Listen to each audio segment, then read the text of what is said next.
ಶ್ರೀ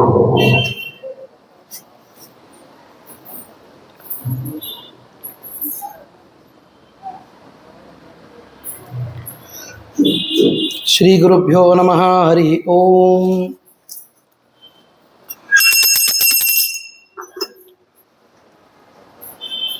ಶುಕ್ಲಾಂಬರಧರಂ ವಿಷ್ಣುಂ ಶಶಿವರ್ಣಂ ಚತುರ್ಭುಜಂ ಪ್ರಸನ್ನವದನಂ ಧ್ಯಾಯೇತ್ ಸರ್ವವಿಘ್ನೋಪಶಾಂತಯೇ. ಸರ್ವವಿಘ್ನಪ್ರಶಮನಂ ಸರ್ವಸಿದ್ಧಿಕರಂ ಪರಂ ಸರ್ವಜೀವಪ್ರಣೇತಾರಂ ವಂದೇ ಲಕ್ಷ್ಮೀನಾರಾಯಣಂ ವಂದೇ ತದ್ಭಕ್ತಪ್ರವರೋ ಹಿ ಯಃ ಶ್ರೀಮದಾನಂದತೀರ್ಥಾಖ್ಯೋ ಗುರುಸ್ತಂ ಚ ನಮಮ್ಯಹಂ.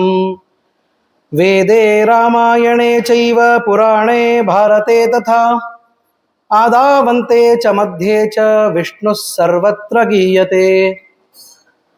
ಕಲ್ಯಾಣಾದ್ಭುತಗಾತ್ರಾಯ ಕಾಮಿತಾರ್ಥಪ್ರದಾಯಿನೇ ಶ್ರೀಮದ್ವೆಂಕಟನಾಥಾಯ ಶ್ರೀನಿವಾಸಾಯ ತೇ ನಮಃ. ಮಾಯಾವಿ ಪರಮಾನಂದಂ ತ್ಯಕ್ತ್ವಾ ವೈಕುಂಠಮುತ್ತಮಂ ಸ್ವಾಮಿ ಪುಷ್ಕರಣೀ ತೀರೆ ರಮಯಾ ಸಹ ಮೋದತೆ. ಭವತಿ ಯದನುಭಾವಾದೇಡಮೂಕೋಪಿ ವಾಗ್ಮಿ ಜಡಮತಿರಪಿ ಜಂತುರ್ಜಾಯತೆ ಪ್ರಾಜ್ಞಮೌಲಿಃ. ಸಕಲವಚನಚೇತೋ ದೇವತಾ ಭಾರತೀ ಸಾ ಮಮ ವಚಸಿ ನಿಧತ್ತಾಂ ಸನ್ನಿಧಿಂ ಮಾನಸೇ ಚ. ಆಪಾದಮೌಲಿಪರ್ಯಂತಂ ಗುರುಣಾಂ ಆಕೃತಿಂ ಸ್ಮರೇತ್ ತೇನ ವಿಘ್ನಾಃ ಪ್ರಣಶ್ಯಂತಿ ಸಿದ್ಧ್ಯಂತಿ ಚ ಮನೋರಥಾಃ. ಓಂ ಸ್ವಸ್ತ್ಯಸ್ತು. ಅಶೇಷ ಸನ್ಮಂಗಳಾನಿ ಸಂಭವಂತು. ಸಮ್ಯಕ್ ಶ್ಲೋಕೈಕ ಶ್ರವಣ ಪಠನ ಮಾತ್ರೇಣ ಕಥಾ ವಕ್ತುಶ್ಚ ಶ್ರೋತॄಣಾಂ ನಿಖಿಲ ಕಲಿಕೃತ ಕಲ್ಮಷಾಪನೋದನ ಪಟುತರೆ ಶ್ರೀಮದ್ ಭವಿಷ್ಯೋತ್ತರ ಪುರಾಣಾಂತರ್ಗತೆ. ಅದ್ಯ ಶ್ರೀ ವೆಂಕಟೇಶ ಮಹಾತ್ಮೆ ಅದ್ಯ ಕಥಾರಂಭಾತ್ ಪೂರ್ವಂ ಕಿಂಚಿತ್ ಪೂರ್ವಾನುವಾದಃ. ಶ್ರೀ ಗುರುಭ್ಯೋ ನಮಃ. ಹರಿ ಓಂ. ಹರಿ ಓಂ. ಹರಿ ಓಂ. ನಿನ್ನೆ ದಿವಸ ನಾವು ಚೋಳರಾಜನಿಗೆ ಬಂದಿರತಕ್ಕಂತಹ ಆ ಶಾಪದ ಕಥೆಯನ್ನು ಕೇಳಿದ್ವಿ. ಶ್ರೀನಿವಾಸ ತನ್ನ ತಲೆಗೆ ಪೆಟ್ಟು ಬಿದ್ದಾಗ ಜೋರಾಗಿ ಶಾಪವನ್ನು ಕೊಟ್ಟಿದ್ದಾನೆ. ಸಿಟ್ಟು ಮಾಡುತ್ತಾ ಶಾಪವನ್ನು ಕೊಟ್ಟು, ನಾನು ಸತ್ಯ ಸಂಕಲ್ಪ ಆದದ್ದರಿಂದ ಶಾಪವನ್ನು ತೆಗೆದುಕೊಳ್ಳಿಕ್ಕೆ ಮರಳಿ ಪಡೀಲಿಕ್ಕೆ ಆಗುವುದಿಲ್ಲ, ಆದ್ದರಿಂದ ಅದು ಸತ್ಯವಾಗೇ ಸಿದ್ಧ. ಆದರೂ ಕೂಡ ನಿನಗೆ ನಾನು ಒಂದು ಉಪಾಯವನ್ನು ಹೇಳ್ತೇನೆ. ಯಾವಾಗ ಆಕಾಶ ರಾಜ ನನಗೆ ಪದ್ಮಾವತಿಯನ್ನು ವಿವಾಹ ಮಾಡಿಕೊಟ್ಟು ಶತಭಾರವಾದ ಕಿರೀಟವನ್ನು ನನ್ನ ತಲೆ ಮೇಲೆ ಇಡ್ತಾನೋ, ಶುಕ್ರವಾರದ ದಿವಸ ಸಾಯಂಕಾಲ ಒಂದು ಕೆಲವು ಸಮಯ ಮಾತ್ರ ನಿನಗೆ ಸುಖವಾಗತ್ತೆ. ಅಲ್ಲಿವರೆಗೂ ಕೂಡ ಅನಿವಾರ್ಯವಾಗಿ ಈ ಶಾಪವನ್ನು ನೀನು ತೆಗೆದುಕೊಳ್ಳಲಿಕ್ಕೆ ಬೇಕು ಅಂತ ಹೇಳಿ ಆ ಕಥೆಯನ್ನು ಮುಗಿಸ್ತಾರೆ. ಮುಂದೆ ವರಾಹದೇವರು ತಾವು ಅಲ್ಲಿಗೆ ಒಬ್ಬ ಶಾಮಾಕಹಾರಿಯಾದ ವೃಷಭ ಅನ್ನುವಂತಹ ರಾಕ್ಷಸನನ್ನು ಕೊಲ್ಲಿಕ್ಕೆ ಅಂತ ಕಾಡಿನಲ್ಲಿ ಬಂದಾಗ ಶ್ರೀನಿವಾಸನ ಸಮಾಗಮವಾಗುತ್ತೆ. ಒಂದೇ ಭಗವಂತನ ಎರಡು ರೂಪಗಳ ಅದ್ಭುತವಾದ ಸಮಾವೇಶ ಹೇಗಿತ್ತು, ಅದನ್ನು ದೇವತೆಗಳೆಲ್ಲ ಎಷ್ಟು ಚೆಂದಾಗಿ ಆಸ್ವಾದ ಮಾಡಿದರು, ಅದರಿಂದ ನಮಗಾಗುವಂತಹ ಲಾಭ ಏನು ಇತ್ಯಾದಿ ವಿಷಯ ಎಲ್ಲ ಬಂತು. ಆಮೇಲೆ ಆ ವರಾಹದೇವರಿಗೆ ಇವರು ಯಾವತ್ ಕಲಿಯುಗ ಇರೋವರೆಗೂ ಕೂಡ ನಾನು ವಾಸ ಮಾಡಬೇಕಂತಹ ಒಂದು ಜಾಗ ಕೊಡಬೇಕು ಅಂತ ಕೇಳಿದಾಗ ಆ ವೆಂಕಟೇಶ ಪರ್ವತದ ಮೇಲೆ ಒಂದಿಷ್ಟು ಜಾಗವನ್ನು ಅವರು ಮೂಲ್ಯೇನ ಗೃಹ್ಯತಾಂ ಅಂತ, ಅಂದರೆ ಬಾಡಿಗೆ ಕೊಡ್ತೀನಿ ಅಂತ ಹೇಳಿ ವರಾಹದೇವರು ಕೊಟ್ಟಿದ್ದಾರೆ. ಆ ಬಾಡಿಗೆಯನ್ನು ದುಡ್ಡಿನ ರೂಪದಲ್ಲಿ ಕೊಡದೆ ಪ್ರಥಮಂ ದರ್ಶನಂ ತವ ಅಂಥೇಳಿ, ನಿನ್ನ ದರ್ಶನ ಮೊದಲಿಗೆ ಆಗಬೇಕು, ನಿನ್ನ ತೀರ್ಥ ಮೊದಲಿಗೆ ಸ್ವೀಕಾರ ಮಾಡಬೇಕು, ನಿನ್ನ ಮತ್ತೆ ಕ್ಷೀರಾಭಿಷೇಕಾದಿಗಳನ್ನು ಮಾಡಿಕೊಂಡು ಆಮೇಲೆ ಶ್ರೀನಿವಾಸನ ದರ್ಶನ ಅಂತೆ ಕಲಿಯುಗದಲ್ಲಿ ಆಗಲಿ ಎಂಬುದಾಗಿ ಅವರು ಹೇಳಿದ್ದಾರೆ. ಆ ಪ್ರಕಾರವಾಗಿ ಎಲ್ಲ ಚೆನ್ನಾಗಿ ನಡೆದು ಮುಂದೆ ಬಕುಲಾವತಿಯನ್ನು ಕೂಡ ಅವರ ಮನೆಗೆ ಸೇವೆಗಾಗಿ ಕಳಿಸಿಕೊಟ್ಟಿದ್ದಾರೆ ವರಾಹದೇವರು. ಇಲ್ಲಿವರೆಗೂ ನಾವು ವಿಷಯವನ್ನು ನಾವು ನೋಡಿದ್ವಿ. ಬಕುಲಾವತಿ ಅನನ್ಯವಾಗಿ ಸೇವೆಯನ್ನು ಮಾಡ್ತಾ ಇದ್ದಾಳೆ. ಎಷ್ಟು ವಿಧ ವಿಧದಲ್ಲಿ ಪಾದ ಸಂವಹನಾದಿ ಸೇವೆಗಳನ್ನು, ಅರ್ಥಾತ್ ಕಾಲು ಒತ್ತೋದ್ರಿಂದ ಮೊದಲುಗೊಂಡು ಒಳ್ಳೆಯ ಭೋಜನವನ್ನು ತಯಾರು ಮಾಡೋದು, ಒಬ್ಬ ತಾಯಿ ತನ್ನ ಮಗನಿಗೆ ಏನೇನು ಮಾಡಬಲ್ಲೋ ಎಲ್ಲವನ್ನೂ ಕೂಡ ಆ ಬಕುಲಾವತಿ ಮಾಡ್ತಾ ಇದ್ದಾಳೆ. ಅವಳು ಯಾರು ಅಂತಂದಾಗ ಹಿಂದೆ ಯಶೋದೆಯೇ ಆಗಿದ್ದಳು. ಮೊದಲು ಇದೇ ಕೆಲಸ ಮಾಡಿದವಳೆ, ತಾಯಿ ಕೆಲಸವನ್ನೇ ಮಾಡಿದವಳು. ಈಗಲೂ ಕೂಡ ತಾಯಿಯಂತೆ ಅವಳು ನಡ್ಕೊಳ್ತಾ ಇದ್ದಾಳೆ ಅಂತ ಆ ಕಥೆಯನ್ನು ಶೌನಕರಿಗೆ ಸೂತಾಚಾರ್ಯರು ತಿಳಿಸಿದ ಭಾಗವನ್ನು ನಾವು ನೋಡಿದ್ವಿ. ಆವಾಗ ಕವಿಗಳು ಉದ್ಗಾರವನ್ನು ತೆಗಿತಾರೆ. ಹನುಮತ ಪೂಜಿತೋಪಿ ಸ್ವಯಂ ಅರ್ಜುನಮರ್ಚತಿ ಕೋವರ್ಣಯೇ ಧರೆ ಕ್ರೀಡಾಂ ವಿಚಿತ್ರಾಂ ಜನಪಾವನೀಂ. ಭಗವಂತನ ಲೀಲೆ ಅನ್ನೋದು ಎಷ್ಟು ವಿಚಿತ್ರ ಇರ್ತದೆ ಅಂತಂದರೆ, ಕೆಲವು ಕಡೆ ತಾನು ಸೇವೆಯನ್ನು ತೆಗೆದುಕೊಳ್ತಾನೆ, ಕೆಲವು ಕಡೆ ತಾನೇ ಇನ್ನೊಬ್ಬರಿಗೆ ಸಾರಥಿಯಾಗಿ ನಿಲ್ತಾನೆ. ಅರ್ಜುನ ಹೇಳ್ತಾನೆ, ರಥಂ ಸ್ಥಾಪಯ ಮೆಚ್ಚುತ, ಇಲ್ಲಿಂದ ತಗೊಂಡೋಗು, ಅಲ್ಲಿ ರಥ ಹಿಡು, ಇದನ್ನು ಮಾಡು, ಅದನ್ನು ಮಾಡು. ಸಾರಥಿಗೆ ಏನೇನೆಲ್ಲ ಹೇಳ್ತಾರೆ. ಒಬ್ಬ ರಥಿಕ ಮಹಾರಥಿ ಏನೋ ಇರ್ತಾರೋ ಅವನು ತನ್ನ ರಥ ಓಡಿಸುವವನಿಗೆ ಏನೇನು ಇನ್ಸ್ಟ್ರಕ್ಷನ್ ಕೊಡಬಲ್ಲ ಎಲ್ಲವನ್ನೂ ಕೊಡ್ತಾನೆ. ಭಗವಂತ ಅದನ್ನು ಚೂ ತಪ್ಪದೆ ಎಲ್ಲ ಪಾಲಿಸ್ತಾನೆ. ಅಂದರೆ ಒಂದು ಕಡೆ ವಾಯುದೇವರಿಂದ ಪೂಜಿತನಾಗ್ತಾನೆ, ಇನ್ನೊಂದು ಕಡೆ ಅರ್ಜುನನಿಗೆ ಸಾರಥಿ ಆಗ್ತಾನೆ. ಇವನ ಲೀಲೆಯನ್ನು ಏನಂತ ನಾವು ಹೇಳಲಿಕ್ಕೆ ಸಾಧ್ಯ? ಇದು ಭಗವಲ್ಲೀಲೆ, ಇದು ಮಾಯಾ. ಅದಕ್ಕೆ ಭಗವಂತ ಮುಂದೂ ಹೇಳ್ತಾನೆ, ಮಮ ಮಾಯಾ ದುರತ್ಯಯ ಅಂತ. ನನ್ನ ವಿಚಿತ್ರ ಮಾಯೆ ಯಾರಿಗೂ ಅರ್ಥ ಆಗೋದಿಲ್ಲ, ಅದು ವಿಶೇಷವಾದದ್ದು ಅಂತ. ಅದನ್ನೇ ಇಲ್ಲಿ ವೇದವ್ಯಾಸರು ದಾಖಲು ಮಾಡ್ತಾರೆ. ನಿತ್ಯ ಶುದ್ಧಸ್ಯ ವೈ ವಿಷ್ಣೋರ್ ಯದಮುಷ್ಯಾಭಿವಂದನೆ ಕೃತೆ ಪುಣ್ಯಮೃಷೀಣಾಂ ಅಮೃಷೀಣಾಂ ಅಪ್ಯಕೃತೆ ದೋಷ ಸಂಗ್ರಹ. ಇಂತಹ ಶುದ್ಧ ಚಾರಿತ್ರನಾದ, ಶುದ್ಧ ಚಿತ್ತ ಚರಿತನಾದ ಭಗವಂತ ಏನಿದ್ದಾನೆ, ಅವನನ್ನು ನಿತ್ಯವಾಗಿ ಅಭಿವಂದನ ಮಾಡಿದರೆ ಅನಂತವಾದ ಪುಣ್ಯ ಬರ್ತದೆ ಅಂತ ಹೇಳ್ತಾರೆ. ಎಷ್ಟು ಭಗವತ್ ಸೇವೆಯಲ್ಲಿ ಮಾಡುವ ನಮಸ್ಕಾರಾದಿಗಳು ಎಷ್ಟು ಪುಣ್ಯ ಕೊಡ್ತದೆ ಅಂತಂದರೆ, ಆಚಾರ್ಯರು ಹೇಳ್ತಾರೆ, ಏಕೋಪಿ ಕೃಷ್ಣಸ್ಯ ಕೃತ ಪ್ರಣಾಮ ದಶಾಶ್ವಮೇಧಾವಭೃತೇನ ತುಲ್ಯ. ದಶಾಶ್ವಮೇಧಿ ಪುನರೇತಿ ಜನ್ಮ ಕೃಷ್ಣ ಪ್ರಣಾಮಿ ನ ಪುನರ್ಭವಾಯ. ಎಷ್ಟು ಚೆನ್ನಾಗಿದೆ. ಈಗ ಅಶ್ವಮೇಧ ಯಾಗ ಮಾಡ್ಲಿಕ್ಕಂತೂ ನಮಗಾಗೋದಿಲ್ಲ, ಅದು ಒಂದಲ್ಲ 10 ಅಶ್ವಮೇಧ ಯಾಗ ಮಾಡಿದ್ದಂತೂ ಇಂಪಾಸಿಬಲ್. ಆದರೆ ಒಂದು ನಮಸ್ಕಾರವನ್ನು ಚೆನ್ನಾಗಿ ಭಗವಂತನಿಗೆ ಅಷ್ಟಾಂಗ ಸಹಿತವಾಗಿ ಮಾಡಿದರೆ 10 ಅಶ್ವಮೇಧ ಯಾಗದ ಫಲ ಬರ್ತದೆ ಅಂತ ಹೇಳ್ತಾರೆ. ಈಗ ನಾವು ಬರ್ತೀವಲ್ಲ ನಮಸ್ಕಾರ ಮಾಡುವಾಗ, ಮೇಲೆ ನರಸಿಂಹದೇವರು, ಕೆಳಗೆ ಹನುಮಂತ ದೇವರು, ಆಮೇಲೆ ರಾಯರಿದ್ದಾರೆ. ನಮಸ್ಕಾರವನ್ನು ನಾವು ಸಾಷ್ಟಾಂಗವಾಗಿ ಮಾಡಬೇಕು. ಹೆಣ್ಣು ಮಕ್ಕಳು ಯಾವ ರೀತಿಯಾಗಿ ಹೇಳಿದ್ದಾರೋ ಆ ರೀತಿಯಾಗಿ ಗಂಡು ಮಕ್ಕಳು ಅಷ್ಟಾಂಗ ಸಹಿತವಾಗಿ ನಮಸ್ಕಾರವನ್ನು ಮಾಡಬೇಕು. ಮಾಡುವಾಗ ಬಾಯಿಯಲ್ಲಿ ಸ್ತೋತ್ರ ಇರಬೇಕು, ಮನಸ್ಸಿನೊಳಗೆ ಚಿಂತನೆ ಇರಬೇಕು. ಆ 2 ಅಂಗ ಬಿಟ್ಟು ಹೋಗ್ತದೆ. ನಮ್ಮಲ್ಲಿ 6 ಅಂಗಗಳು ಇರ್ತಾವೆ, ಈ 2 ಅಂಗ ಮಿಸ್ ಆಗ್ತದೆ. ಬಾಯಿಯಿಂದ ಸ್ತೋತ್ರ ಮಾಡ್ತಾ ಮಾಡ್ತಾ ನಮಸ್ಕಾರ ಮಾಡಬೇಕು. ಹೀಗೆ ಚೆನ್ನಾಗಿ ಮಾಡಿದ ಒಂದು ನಮಸ್ಕಾರ 10 ಅಶ್ವಮೇಧ ಯಾಗವನ್ನು ಮಾಡಿದ ಪುಣ್ಯ ಕೊಡ್ತದೆ. ಸರಿ ಆಯಿತು, ಅಶ್ವಮೇಧ ಫಲ ಅಂತೂ ಬಂತಲ್ಲ. ಅಂದರೆ ಇನ್ನೂ ಒಂದು ಮಹತ್ವದ ವಿಷಯ ಇದೆ. ಏನಂದರೆ, ಅಶ್ವಮೇಧ ಯಾಗ ಮಾಡಿದ ವ್ಯಕ್ತಿಗಳು ಮತ್ತೆ ಹುಟ್ಟಿ ಬರ್ತಾರೆ ಜಗತ್ತು. ಆದರೆ ಕೃಷ್ಣನಿಗೆ ನಮಸ್ಕಾರವನ್ನು ತಪ್ಪದೆ ಚೆನ್ನಾಗಿ ಮಾಡಿದವರು ಹೋಗ್ತಾ ಹೋಗ್ತಾ ಈ ಸಂಸಾರದಿಂದಲೇ ಮುಕ್ತರಾಗಿಬಿಡ್ತಾರೆ. ಹೀಗಾಗಿ ಅಶ್ವಮೇಧಾದಿ ಫಲಗಳೆಲ್ಲವೂ ಕೂಡ ಅದು ಕೆಲ ಕಾಲದ ಫಲ.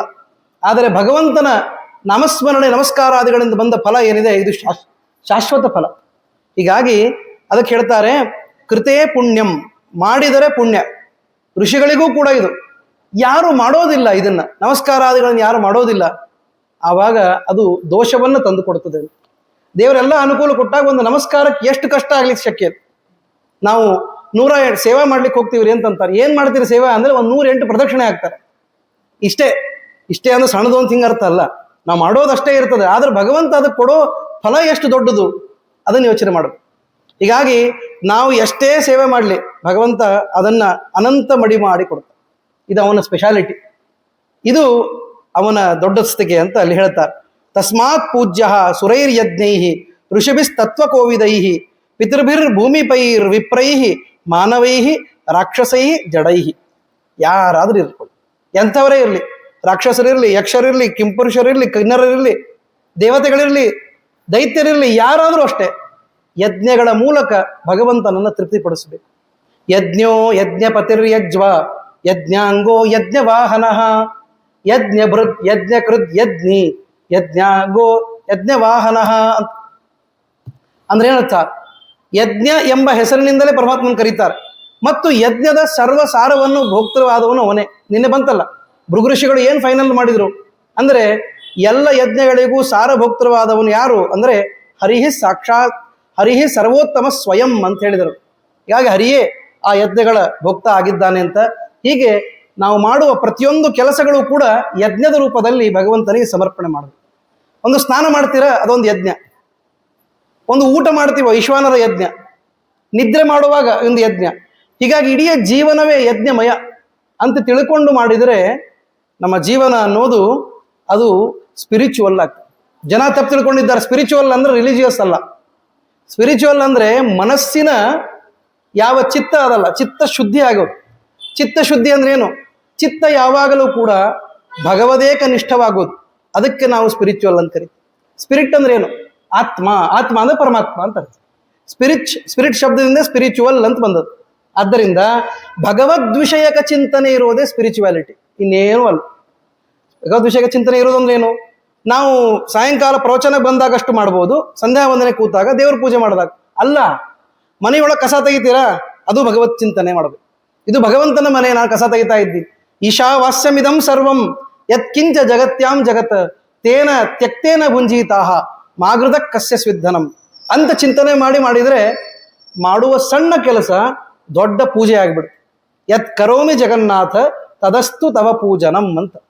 ಈ ಉದ್ದೇಶದಿಂದ ನಾವು ಜೀವನವನ್ನು ನೋಡಿದರೆ ವಿಚಾರ ಮಾಡ್ರಿ, ಇನ್ನು ಮುಂದೆ ಕಳೆಯುವ ಪ್ರತಿಯೊಂದು ಕ್ಷಣವೂ ಕೂಡ ಭಗವದ್ ಅರ್ಪಣೆ, ಭಗವಂತನ ಪೂಜೆ ಅಂತ ಆಗ್ಬಿಡುತ್ತೆ. ಹೀಗಾಗಿ ಮಾಡಬೇಕು ಅಂತ ಇಲ್ಲಿ ತಿಳಿಸ್ತಾ ಇದ್ದಾರೆ. ಕಲವು ಕಲುಷ ಚಿತ್ತಾನಾಂ ಪಾಪಾಚಾರರತಾತ್ಮನಾಂ ರಕ್ಷಣಾರ್ಥಂ ರಮಾಕಾಂತೋ ರಮತೆ ಪ್ರಾಕೃತೋ ಯಥಾ.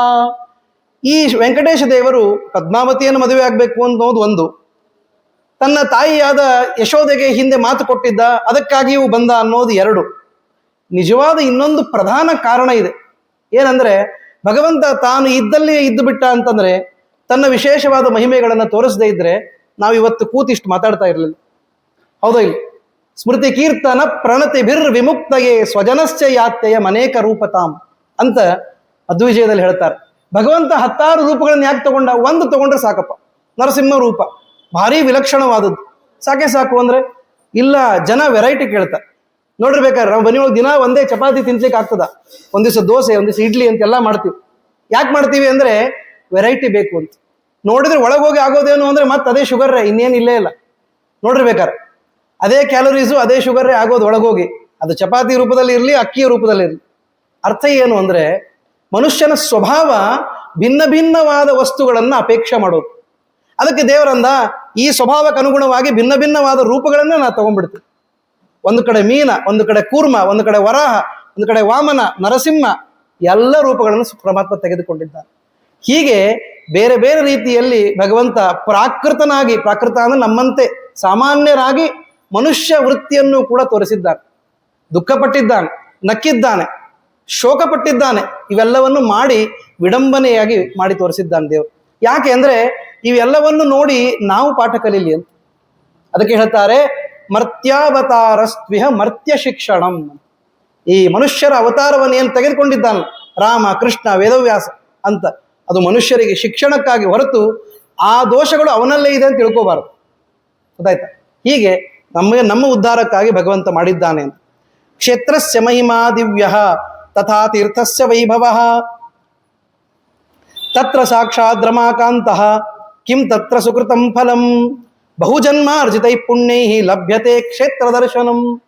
ಇನ್ನೊಂದು ಇಂಪಾರ್ಟೆಂಟ್ ವಿಷಯ, ತಿರುಪತಿಗೆ ಹೋಗ್ಬೇಕಾದ್ರೆ ಅನೇಕ ಜನ್ಮಗಳ ಪುಣ್ಯ ಇದ್ರೆ ಸಿಗ್ತದಂತ, ಇಲ್ಲಾಂದ್ರೆ ಆಗೋದಿಲ್ಲ. ನಾವು ಇವತ್ತು ಸರಳವಾಗಿ ಹೋಗಿ ಬಂದ್ಬಿಟ್ವಿ ಅಂದ್ರೆ ಮಹತ್ವ ಗೊತ್ತಾಗಿರೋದಿಲ್ಲ.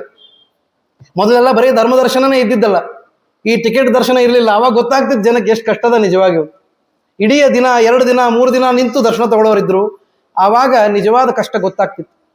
ಅಭಿಪ್ರಾಯ ಏನು ಅಂದ್ರೆ ಆ ದರ್ಶನ ನಮಗಾಯ್ತು ಅಂತಂದ್ರೆ ಅದು ನಮ್ಮ ವ್ಯವಸ್ಥೆಯಿಂದ ಅಥವಾ ನಮ್ಮ ಶ್ರಮದಿಂದ ಅಂತ ಸರ್ವಥಾ ತಿಳಿಬಾರ್ದು. ಹೇಳ್ತಾರೆ ಬಹು ಜನ್ಮಾರ್ಜಿತೈ ಪುಣ್ಯೈ ಲಭ್ಯತೆ ಕ್ಷೇತ್ರ ದರ್ಶನಂ. ಆ ತಿರುಪತಿಯ ಕ್ಷೇತ್ರದ ದರ್ಶನ ಆಗ್ಬೇಕು ಅಂದ್ರೆ ಅನೇಕ ಜನ್ಮಗಳ ಪುಣ್ಯ ಸಂಚಯ ಇರಬೇಕು. ನೀವು ಕೂಡಿಟ್ಟಿರ್ಬೇಕು ಒಂದಿಷ್ಟು ಎಫ್ ಡಿ, ಪುಣ್ಯದ ಎಫ್ ಡಿ. ಆವಾಗ ಹೋಗಿ ತಿರುಪತಿ ದರ್ಶನ ಆಗ್ತದೆ. ಇಲ್ಲ ಅಂದ್ರೆ ಅಲ್ಲಿಗೆ ಹೋದ್ರೂ ಆಗೋದಿಲ್ಲ ಎಷ್ಟೋ ಸಲ. ಇದು ಅದರ ಮಹಾತ್ಮ್ಯ ಅಂತ. ಹೀಗಾಗಿ ದರ್ಶನವೂ ಆಯಿತು, ಸ್ಪರ್ಶನವೂ ಆಯಿತು, ಮುಕ್ತಿಯೂ ಆಯಿತು.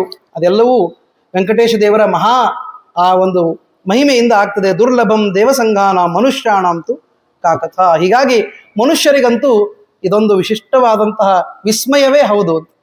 ವೆಂಕಟೇಶ ಪರ್ವತ ಅನ್ನೋದು ಮನುಷ್ಯರಿಗೆ ಏನು, ದೇವತೆಗಳಿಗೆ ಇಷ್ಟೊತ್ತು ಹೇಳಿದರು, ಮನುಷ್ಯರಿಗೆ ಏನು ಅಂದ್ರೆ ಅದೊಂದು ವಿಸ್ಮಯ ಅಷ್ಟೇ, ಇನ್ನೇನೂ ಅಲ್ಲ.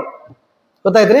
ಇಷ್ಟು ಹೇಳಿ ಭವಿಷ್ಯೋತ್ತರ ಪುರಾಣೆ ವೈಕುಂಠಗಿರಿ ಮಹಾತ್ಮೆ ವರಾಹ ದರ್ಶನಂ ಬಕುಲ ಲಾಭೋ ನಾಮ ಪಂಚಮೋಧ್ಯಾಯ. ಈ 5ನೇ ಅಧ್ಯಾಯವನ್ನು ಮುಗಿಸ್ತಾರೆ. ನಿನ್ನೆ 5ನೇ ಅಧ್ಯಾಯ ಮುಗಿಲಿಕ್ಕೆ ಬಂದಿತ್ತು, ಆದರೆ ಸಮಯ ಆಗಿತ್ತು ಅಂತ ಅಲ್ಲಿಗೆ ನಿಲ್ಲಿಸೋದಾಯಿತು. ಇನ್ನು 6ನೇ ಅಧ್ಯಾಯದಲ್ಲಿ ಹೇಳ್ತಾರೆ ನೋಡ್ರಿ. ಇದು 6ನೇ ಅಧ್ಯಾಯ ಬಹಳ ಮಹತ್ವದ ಅಧ್ಯಾಯ. ಯಾಕೆಂದ್ರೆ ಮೊಟ್ಟ ಮೊದಲಿಗೆ ಶ್ರೀನಿವಾಸನಿಗೂ ಪದ್ಮಾವತಿಗೂ ಒಂದು ಭೇಟಿ ಅಂತ ಆಗ್ತದೆ.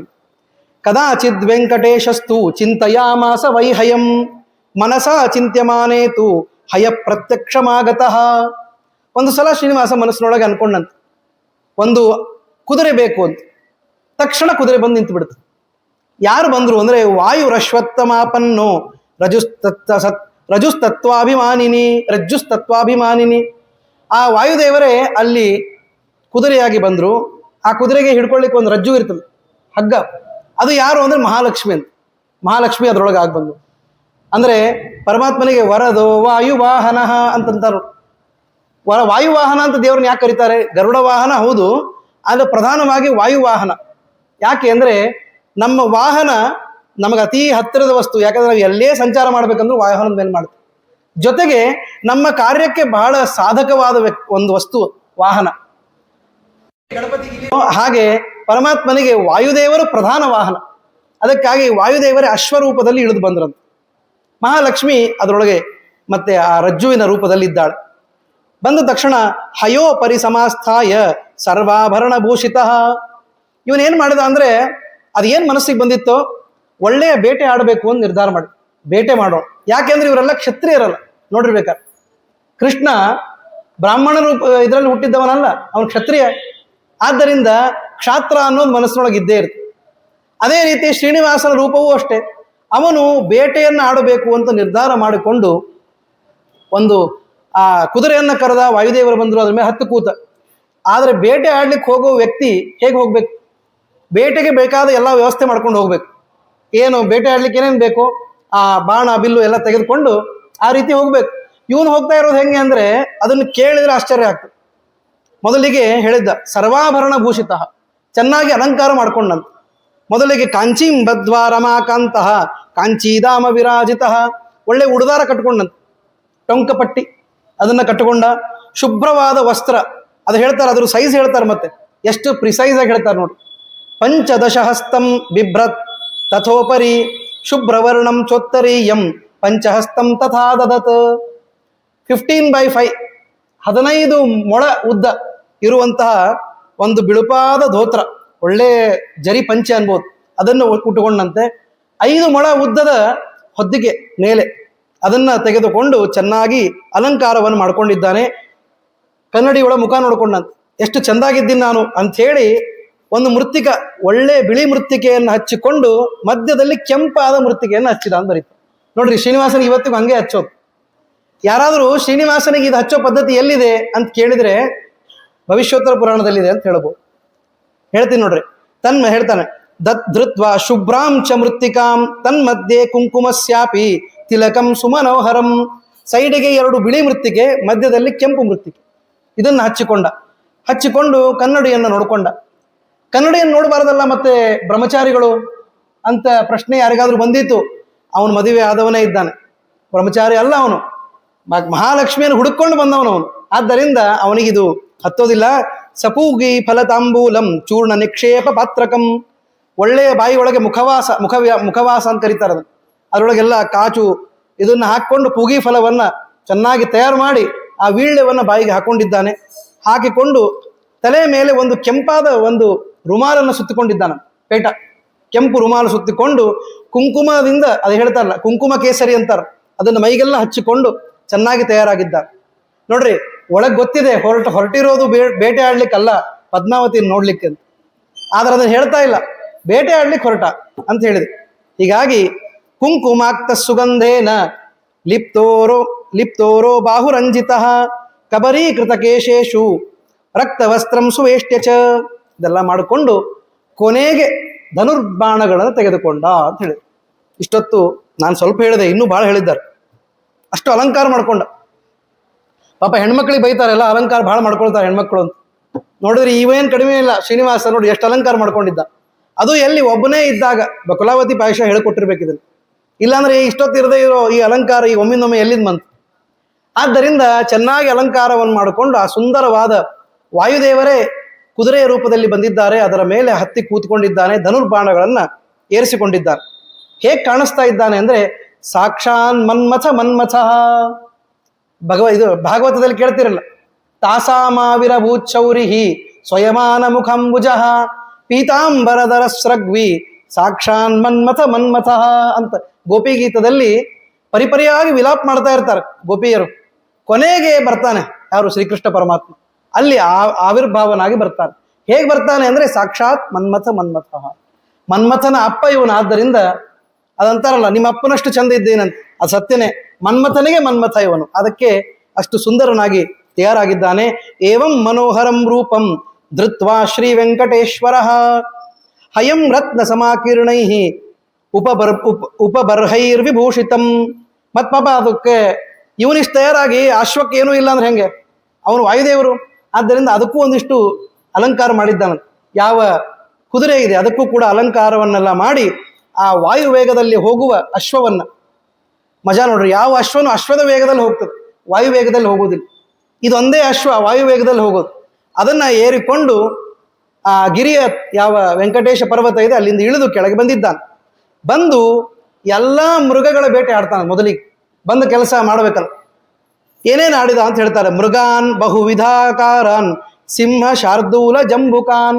ಸಿಂಹ, ಹುಲಿ, ನರಿ, ಆಮೇಲೆ ಮಾತಂಗಾನ್ ಒಳ್ಳೆ ದೊಡ್ಡ ದೊಡ್ಡ ಆನೆಗಳು, ಶರಭಾನ್, ಘೋರಾನ್, ಏಣಾನ್ ವೈ ಮಹಿಷಾನಪಿ, ಕೋಣ, ಜಿಂಕೆ ಎಲ್ಲವನ್ನೂ ಬೇಟೆ ಆಡಿದ್ದಾರೆ. ಬೇಟೆ ಆಡಿ ಇತಸ್ತತಃ ಸಂಚರನ್, ಈ ಕಡೆಯಿಂದ ಆ ಕಡೆ, ಆ ಕಡೆಯಿಂದ ಈ ಕಡೆ, ನಿರ್ದಿಷ್ಟ ಗುರಿ ಇಲ್ಲ, ಕಾಡಿಗೆ ಹೋಗಬೇಕಷ್ಟೇ. ಬಂದಿದ್ದ ಉದ್ಯಾನವನದ ಹತ್ತಿರ ಬಂದಿದ್ದ, ಅಲ್ಲಿ ಕೆಲಸ ಆಗ್ಬೇಕು. ತತ್ರೈಕಂ ಹಸ್ತಿನಂ ದೃಷ್ಟ ಮದ ಮತ್ತಂ ವನೇಚರಂ. ಆ ಉದ್ಯಾನಕ್ಕೆ ಹೋಗೋ ಪರಿಸ್ಥಿತಿ ಯಾಕೆ ಬಂತು ಅಂದರೆ, ಒಂದು ದೊಡ್ಡದಾದ ಮದೋನ್ಮತ್ತವಾದ ಆನೆ ಇತ್ತು, ಅದನ್ನ ಹೊಡಿಬೇಕು ಅಂತ ಹಿಂದೆ ಬೆನ್ನು ಹತ್ತಿನದು. ಆ ಆನೆ ಸರಿಯಾಗಿ ಆ ವೆಂಕಟೇಶನನ್ನ ಕರ್ಕೊಂಡು ಒಂದು ಉದ್ಯಾನವನದ ಹತ್ತಿರ ಬಂದು ತಿರುಗಿ ನಿಂತ್ಕೊಂಡ್ತಂತು. ತಿರುಗಿ ನಿಂತು ಏನು ಮಾಡ್ತು ಅಂದರೆ, ಇವನಿಗೆ ನಮಸ್ಕಾರ ಮಾಡಿಬಿಡುತ್ತೆ ಆನೆ. ಬಿಟ್ಟು ಬಿಡು ಸ್ವಾಮಿ ನನ್ನ ಅಂತೇಳಿ, ನೀನು ಹೇಳದಂತೆ ನಿನ್ನ ಕಾರ್ಯ ಸಾಧನೆ ಮಾಡಿದ್ದೇನೆ, ಎಲ್ಲಿಗೆ ಬರಬೇಕೋ ಅಲ್ಲಿಗೆ ಬಂದಿದ್ದೀವಿ, ಅಲ್ಲಿಗೆ ನಮ್ಮ ಬಿಟ್ಟು ಬಿಡು ಅಂತ ಇರಬಹುದು. ಹೀಗೆ ದಂಡವತ್ ಪತಿತೋ ಭೂತ್ವ ಶುಂಡಾಂ ಉದ್ಯಮ್ಯ ಗರ್ಜಯನ್. ತನ್ನ ಶುಂಡ ಅಂದರೆ ಯಾವ ಸೊಂಡಿಲಿರ್ತದೆ ಅದನ್ನು ಎತ್ತಿ ನಮಸ್ಕಾರವನ್ನು ಮಾಡಿ ಗರ್ಜನೆ ಮಾಡಿ ಆ ಆನೆ ಸರಿದು ಬಿಡ್ತು. ಸರಿದು ಹೋದ್ಮೇಲೆ ಪಾಪ ನಮಸ್ಕಾರ ಮಾಡಿದವ್ರಿಗೆ ಭಗವಂತ ಶರಣಾಗತ ವತ್ಸಲ, ಯಾರು ಶರಣಾಗತರಾಗಿದ್ದಾರೋ ಅವರಿಗೆ ಏನೂ ಮಾಡುವುದಿಲ್ಲ. ಅದಕ್ಕಾಗಿ ಈ ಆನೆ ಶರಣಾಗತಿಯನ್ನು ತೋರಿಸಿದೆ ಅಂತ ಹೇಳಿ ಅದನ್ನು ಬಿಟ್ಟ ತಕ್ಷಣ ದೊಡ್ಡದಾದ ಆ ಶರೀರ ಅಲ್ಲಿಂದ ಸರಿದ ಮೇಲೆ ಎದುರಿಗೆ ಅನೇಕ ಸುಂದರಿಯರು ಕಾಣಿಸ್ಲಿಕ್ಕೆ ಪ್ರಾರಂಭ ಆದರು. ಈಗ ಶುರುವಾಯಿತು ನೋಡ್ರಿ ಕಥೆ. ಈಗ ನಿಜವಾದ ಕಥೆ ಬಂತು. ಕಾ ಕನ್ಯಾ ಕಸ್ಯ ಸಂಬದ್ಧ ಕಿಮರ್ಥಂ ವನಮಾಗತಾ. ಋಷಿಗಳು ಕೇಳಿದ್ರು. ಋಷಿಗಳಿಗೂ ನೋಡ್ರಿ ತಕ್ಷಣ ಕೇಳಿಬಿಟ್ರು. ಯಾರೋ ಬಂದ್ರು ಹೆಣ್ಮಕ್ಳು ಅಂದ ತಕ್ಷಣ, ಯಾರವರು ಅಂತ ಕೇಳಿ, ನೀವು ಕೇಳಿ ಅಂತಾನೆ ನಾ ಅದನ್ನು ಹೇಳಿದ್ದೆ ಅಂತಂದ್ರೆ ಅಂತಾರೋ. ಇತಿ ತಸ್ಯ ತೈಶ್ಚ ವಿಜ್ಞಪ್ತಃ ಸೂತ ಪರಮ ಧಾರ್ಮಿಕ ಉವಾಚ ವಚನಂ ಭಕ್ತ್ಯ ಸಂತೋಷೋದ್ರಿಕ್ತ ಮಾನಸಃ. ಅಲ್ಲ, ನಾನಿನ್ನೂ ಹೆಣ್ಮಕ್ಳು ಇದ್ದಾರೆ ಅಂದ ತಕ್ಷಣ ನೀವು ಯಾರು ಅಂತ ಕೇಳ್ತಾ ಇದ್ದೀರಿ, ಗೊತ್ತಾಯ್ತು ನಿಮಗೂ ಬಹಳ ಕ್ಯೂರಿಯಾಸಿಟಿ ಇದೆ, ಅದಕ್ಕೆ ಹೇಳ್ತೀನಿ ಕೇಳ್ರಿ, ನನಗೂ ಬಹಳ ಸಂತೋಷನೇ. ಈ ಕಥೆ ಮಹತ್ವದ ಘಟ್ಟ ಆದ್ದರಿಂದ ಹೇಳ್ತೀನಿ. ಶೃಣ್ವಂತು ಮುನಯ ಸರ್ವೇ ಕನ್ಯಾಯ ಜನ್ಮ ಪಾವನಂ. ಒಂದು ಒಳ್ಳೆಯ ಪಾವನ ಚರಿತೆಯನ್ನು ಈಗ ತಿಳಿಸ್ತಾ ಇದ್ದೀನಿ. ಈ ಕನ್ಯೆ ಯಾರು, ಆ ಕನ್ಯೆಯ ಸಖಿಯರು ಯಾರು ಅನ್ನೋದನ್ನು ಹೇಳ್ತೀನಿ ಕೇಳಿ. ಹಿಂದೆ ದ್ವಾಪರ ಯುಗದಲ್ಲಿ ಪಾಂಡವರಿಗೆ ಮತ್ತೆ ಯುದ್ಧ ಆದ ಮೇಲೆ 28ನೇ ಕಲಿಯುಗ ಬರೋ ಹೊತ್ತಿಗೆ ಅಲ್ಲಿ ವಿಕ್ರಮಾದಿತ್ಯ ಮೊದಲಾದ ಅನೇಕ ರಾಜರುಗಳು ಆಗಿ ಹೋಗಿದ್ದಾರೆ. ಪಾಂಡವರ ದವಿತ್ರ ಕುಲ ಬಂದಿದೆ. ಅದರಲ್ಲಿ ಹೇಳ್ತಾರೆ 1000 ವರ್ಷ ಕಳೆದ ಮೇಲೆ, 1000 ವರ್ಷ ಕಳೆದ ಮೇಲೆ ಚಂದ್ರವಂಶದಲ್ಲಿ ಸುವೀರ ಅನ್ನುವಂಥ ರಾಜ ಬಂದ. ಚಂದ್ರವಂಶೇ ನೃಪ ಕಶ್ಚಿತ್ ಸುವೀರ ಇತಿ ನಾಮಕಃ. ಆ ಸುವೀರ ರಾಜನಿಗೆ ಸುಧರ್ಮ ಅಂತನ್ನೋ ಮಗ ಹುಟ್ಟಿದ. ಸುವೀರ ಸುಧರ್ಮ. ಆ ಸುಧರ್ಮ ರಾಜ ಬಹಳ ಅದ್ಭುತನಾದ ರಾಜ, ಬಹಳ ಪುಣ್ಯವಂತ. ಅವನಿಗೆ 2 ಗಂಡು ಮಕ್ಕಳು ಹುಟ್ಟಿದ್ರು. ಸುವೀರನಿಗೆ ಸುಧರ್ಮ, ಸುಧರ್ಮನಿಗೆ 2. ಯಾರು ಅಂದರೆ ಹೇಳ್ತಾರೆ, ಆಕಾಶ ತೋಂಡಮಾನಾಖ್ಯವು ಜಾತವು ಲೋಕ ಯಶಸ್ಕರವು. ಒಬ್ಬನು ಆಕಾಶ ರಾಜ, ಇನ್ನೊಬ್ಬನು ತೋಂಡಮಾನ. ಇವರಿಬ್ಬರು ಆ ಸುಧರ್ಮ ರಾಜನಿಗೆ ಮಕ್ಕಳಾಗಿ ಹುಟ್ಟಿದ್ದಾರೆ. ಮತ್ತೆ ಎಂಥ ಮಕ್ಕಳು ಅವರು ಕೂಡ ಅಂದರೆ ತಂದೆಗೆ ಅನುರೂಪರಾದ ಮಕ್ಕಳು. ತಂದೆ ಬಹಳ ದೊಡ್ಡ ವಿದ್ವಾಂಸರಿದ್ದರು, ಮಕ್ಕಳು ಮಹಾ ದೊಡ್ಡ ಶಿಖಾಮಣಿ ಹುಟ್ಟಿದ್ರೆ ಹೆಂಗೆ ಅನಿಸ್ತದೆ, ಎಂಥ ದುಃಖ ಅಂತ ಅನಿಸ್ತದೆ. ಪ್ರಾಯಶಃ ಹಂಗೆ ಆಗೋದಿಲ್ಲ. ಕೆಲವು ಕಡೆ ದುರ್ದೈವದಿಂದ ಹಂಗೆ ಆದರೆ ಸರಿ ಹೋಗೋದಿಲ್ಲ. ಆದರೆ ಇಲ್ಲಿ ಹಂಗಿಲ್ಲ. ಒಳ್ಳೆಯ ರಾಜರಿಗೆ ಒಳ್ಳೆಯ ಮಕ್ಕಳು, ಒಳ್ಳೆಯ ಮಕ್ಕಳಿಗೆ ಮತ್ತು ಒಳ್ಳೆಯ ಮಕ್ಕಳು, ಇಂತಹ ಒಂದು ಶ್ರೇಷ್ಠ ಚಂದ್ರ ವಂಶ ಅದರಲ್ಲಿ ಇವರು ಹುಟ್ಟಿದ್ದಾರೆ.